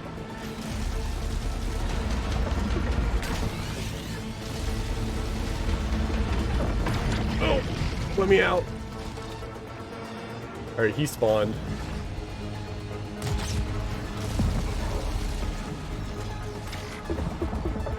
there anything else around here? Just him. Okay, there's another disco ball.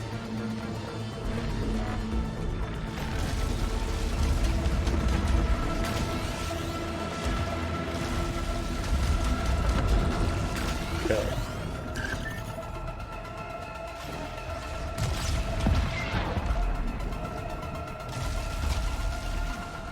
I hit him once. There we go. He's stunned.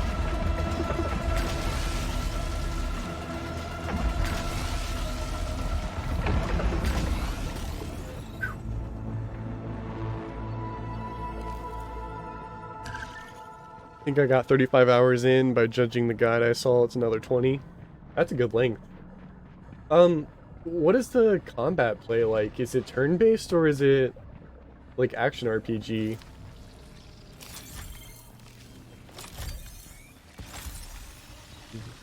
I need some more help.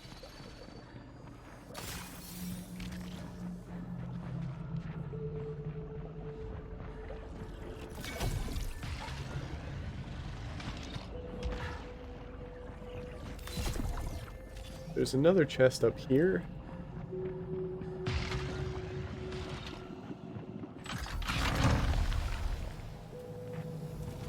Nope.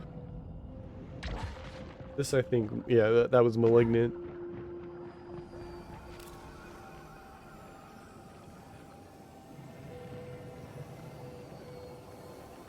I can cleanse it.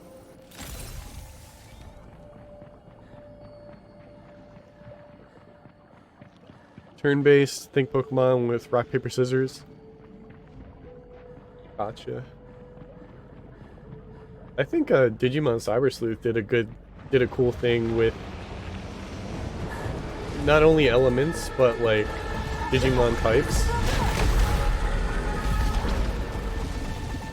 Oh, I literally didn't even see him.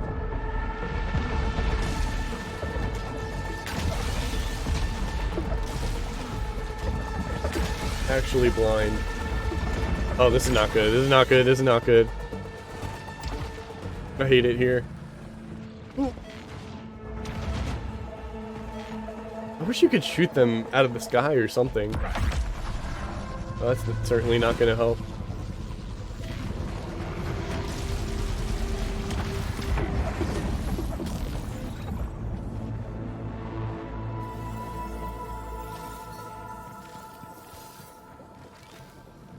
By the time I get here, I never...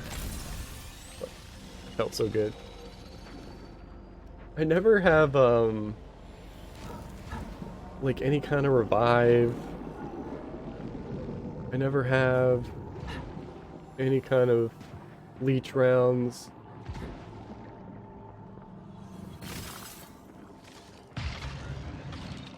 Which is why I think I need to spend more time in the previous area and like get a spaceman or something. I don't have enough for that.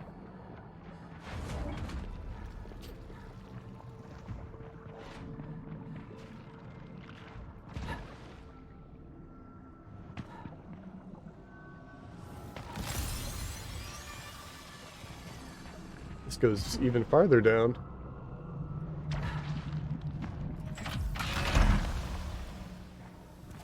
Also elements and stuff, but let's say they do a powerful attack, you can nullify it with a speed attack.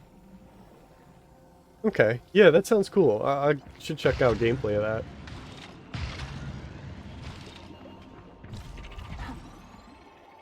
I have not played Nuclear Throne. Let me look that up.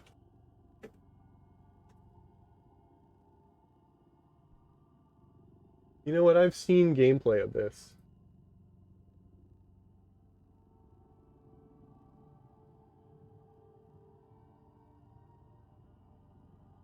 Play similar to Gungeon.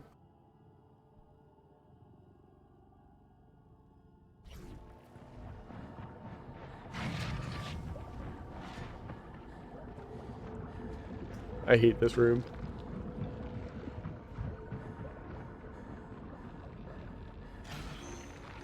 I took a lot of damage here last time.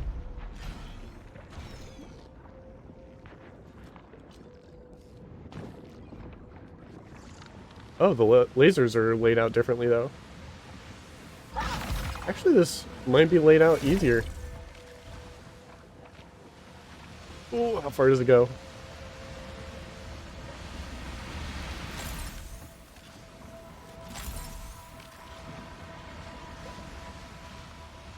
Alright, I think I might have to swap sides.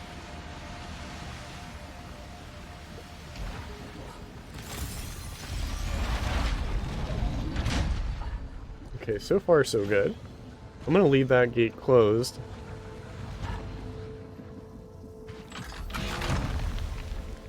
Leech rounds, let's go!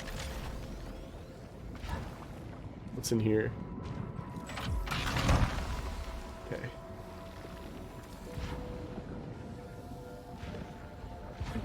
This is big.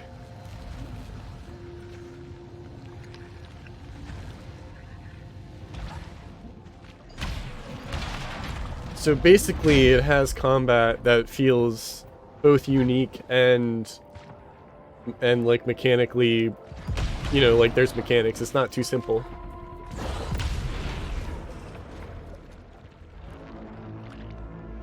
That's a little bit how I felt with Digimon. Like the mechanics were there to make it complex, but it didn't make use of them. What the? Ow?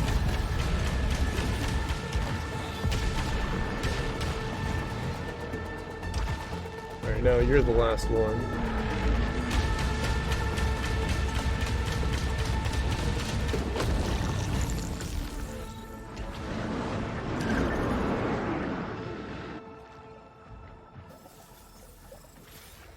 That's cool that they still make it feel like Monster Hunter, even though the combat's completely different.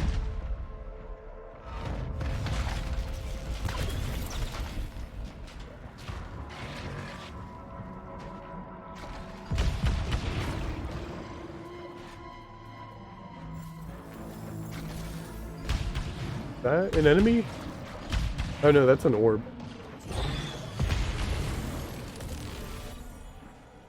So hard to tell.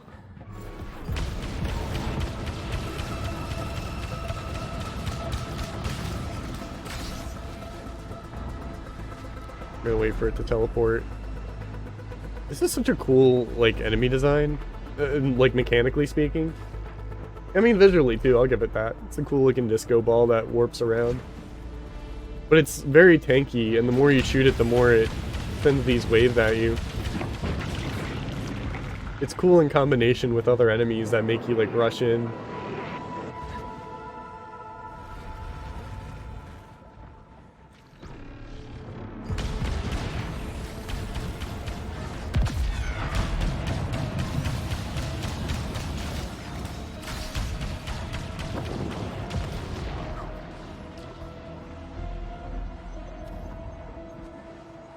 I love the difficulty of this last area. Like, I complain a lot, but man, does it keep you on your toes at all times.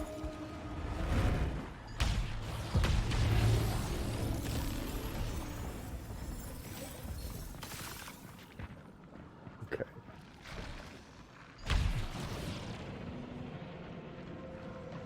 Kind of famous bullet hell roguelike. Kind of despise. Thrown for its Spelunky-like willingness. Spelunky is a game I gotta play at some point. I think it's funny. As long as it's aware of it, I think it's funny. Like, yeah, it obviously can be frustrating. I think the messaging behind the game design has to be clear when you're making a game like that.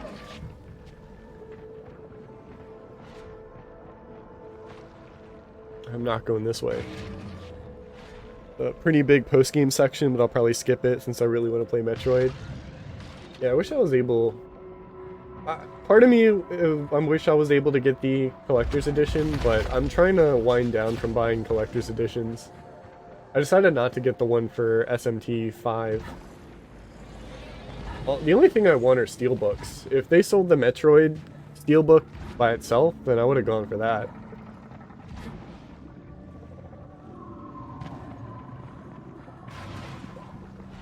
Because the SMT steelbook I bought by itself.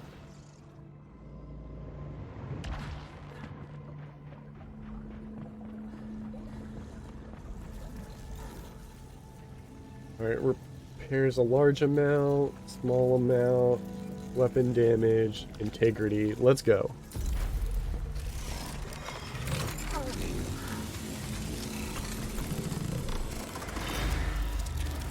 Yeah, exactly.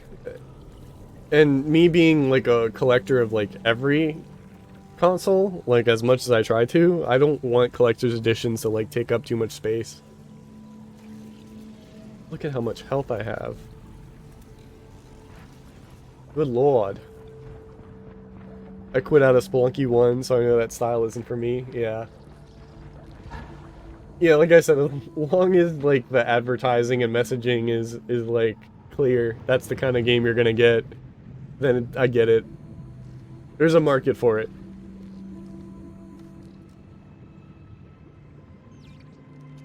It's like similar to like Jump King and Getting Over It. It's like that kind of vibe.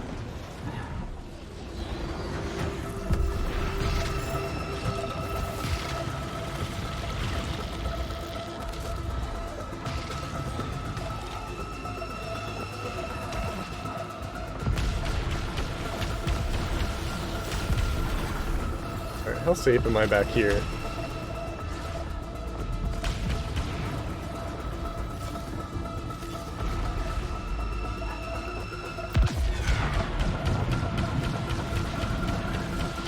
Oh no, this guy! This guy's the worst.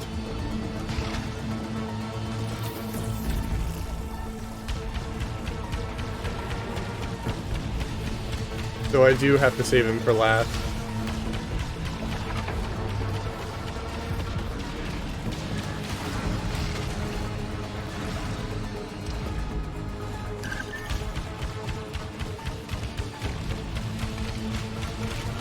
I'm glad this environment is helping me out.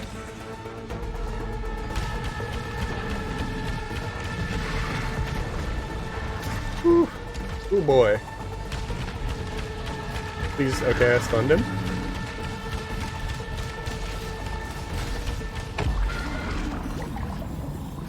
That is one of the worst enemies in the game.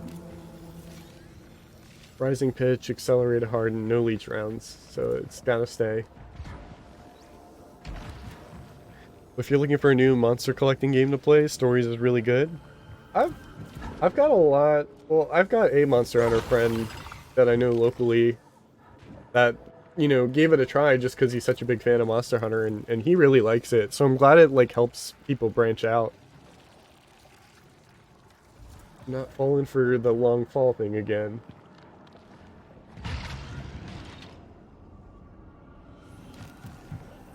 I got the long fall debuff yesterday and like immediately took a long fall afterwards.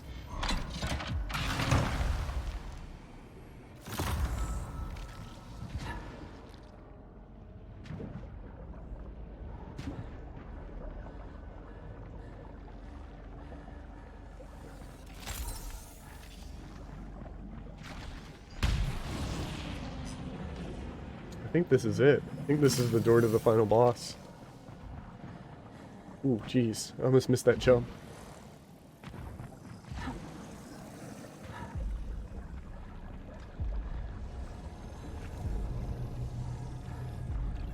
Yep, this is it. I made it.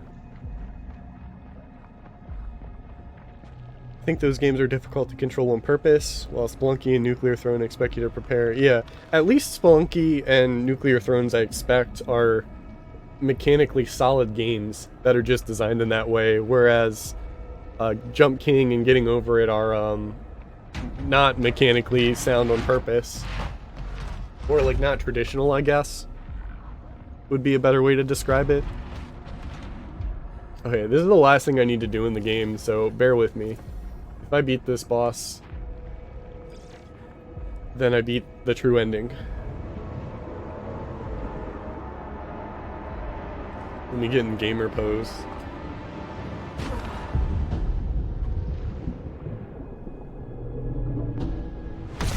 Oh, there's where you put the cubes. I was wondering where you put them here.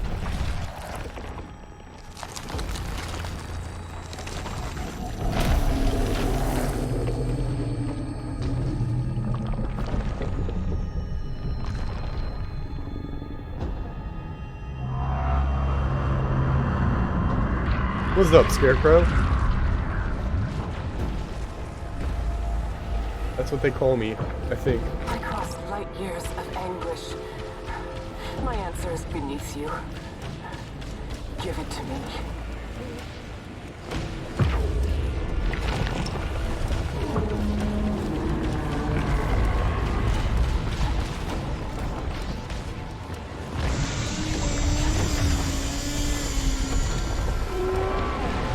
Guy looks so cool. Oh, there's health here?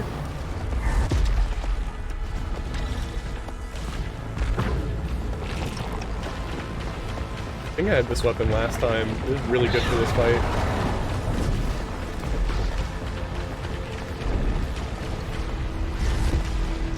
Okay.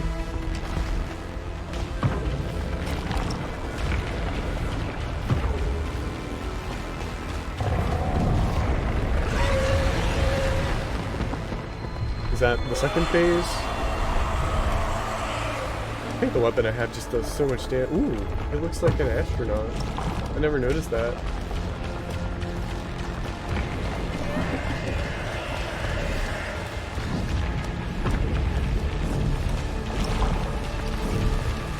God. Whoa, whoa, whoa, whoa.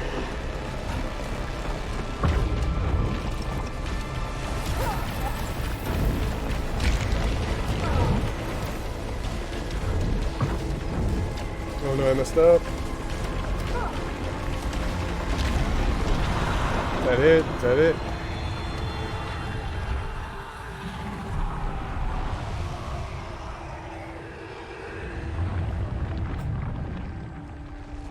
I could not get this far yesterday for the life of me.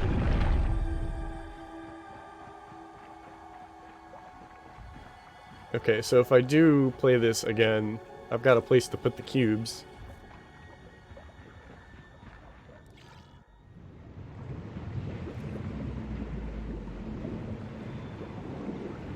Are you guys ready for the true ending?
I was about to say, like, it's gonna get up out of the chair, right? I told you to leave me alone.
So it's similar just from the astronaut's perspective.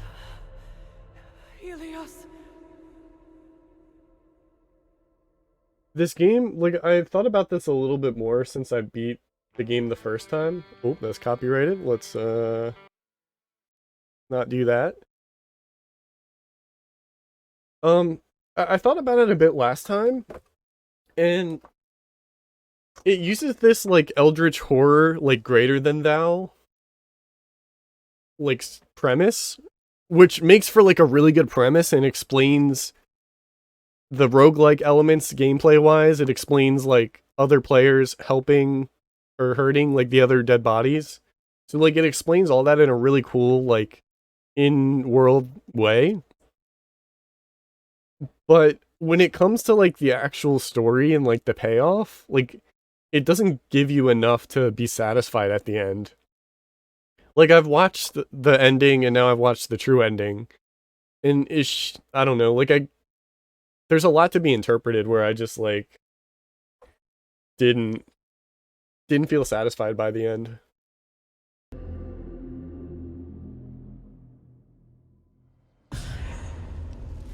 And we're back.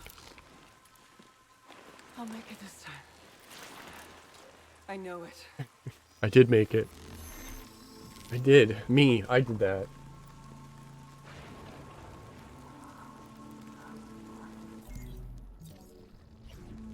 Sure.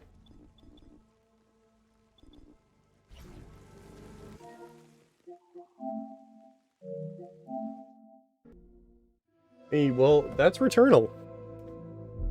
I mean, in general, I loved this game's combat, and I mean, I love so much about the game that I, went to do the true ending. I just enjoyed it that much. I would like to do a video on it. Monday, the Final Fantasy 1 video comes out, and I started writing for Returnal, where I have just, like, bullet points of what I want to do for it. So, hopefully, that's what I can do next, because, I mean, there's so many cool things about this game.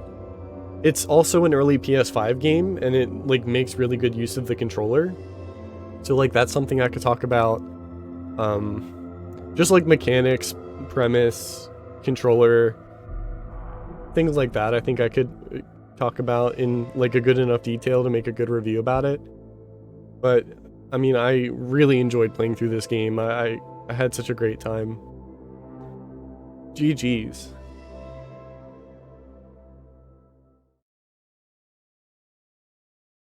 Thanks for watching the video. If you want to see more like it, please consider liking, commenting, and subscribing. I also stream on Twitch at twitch.tv/RyanBeardy. Follow me on Twitter at RyanBeardy, and I have a Discord with the links below.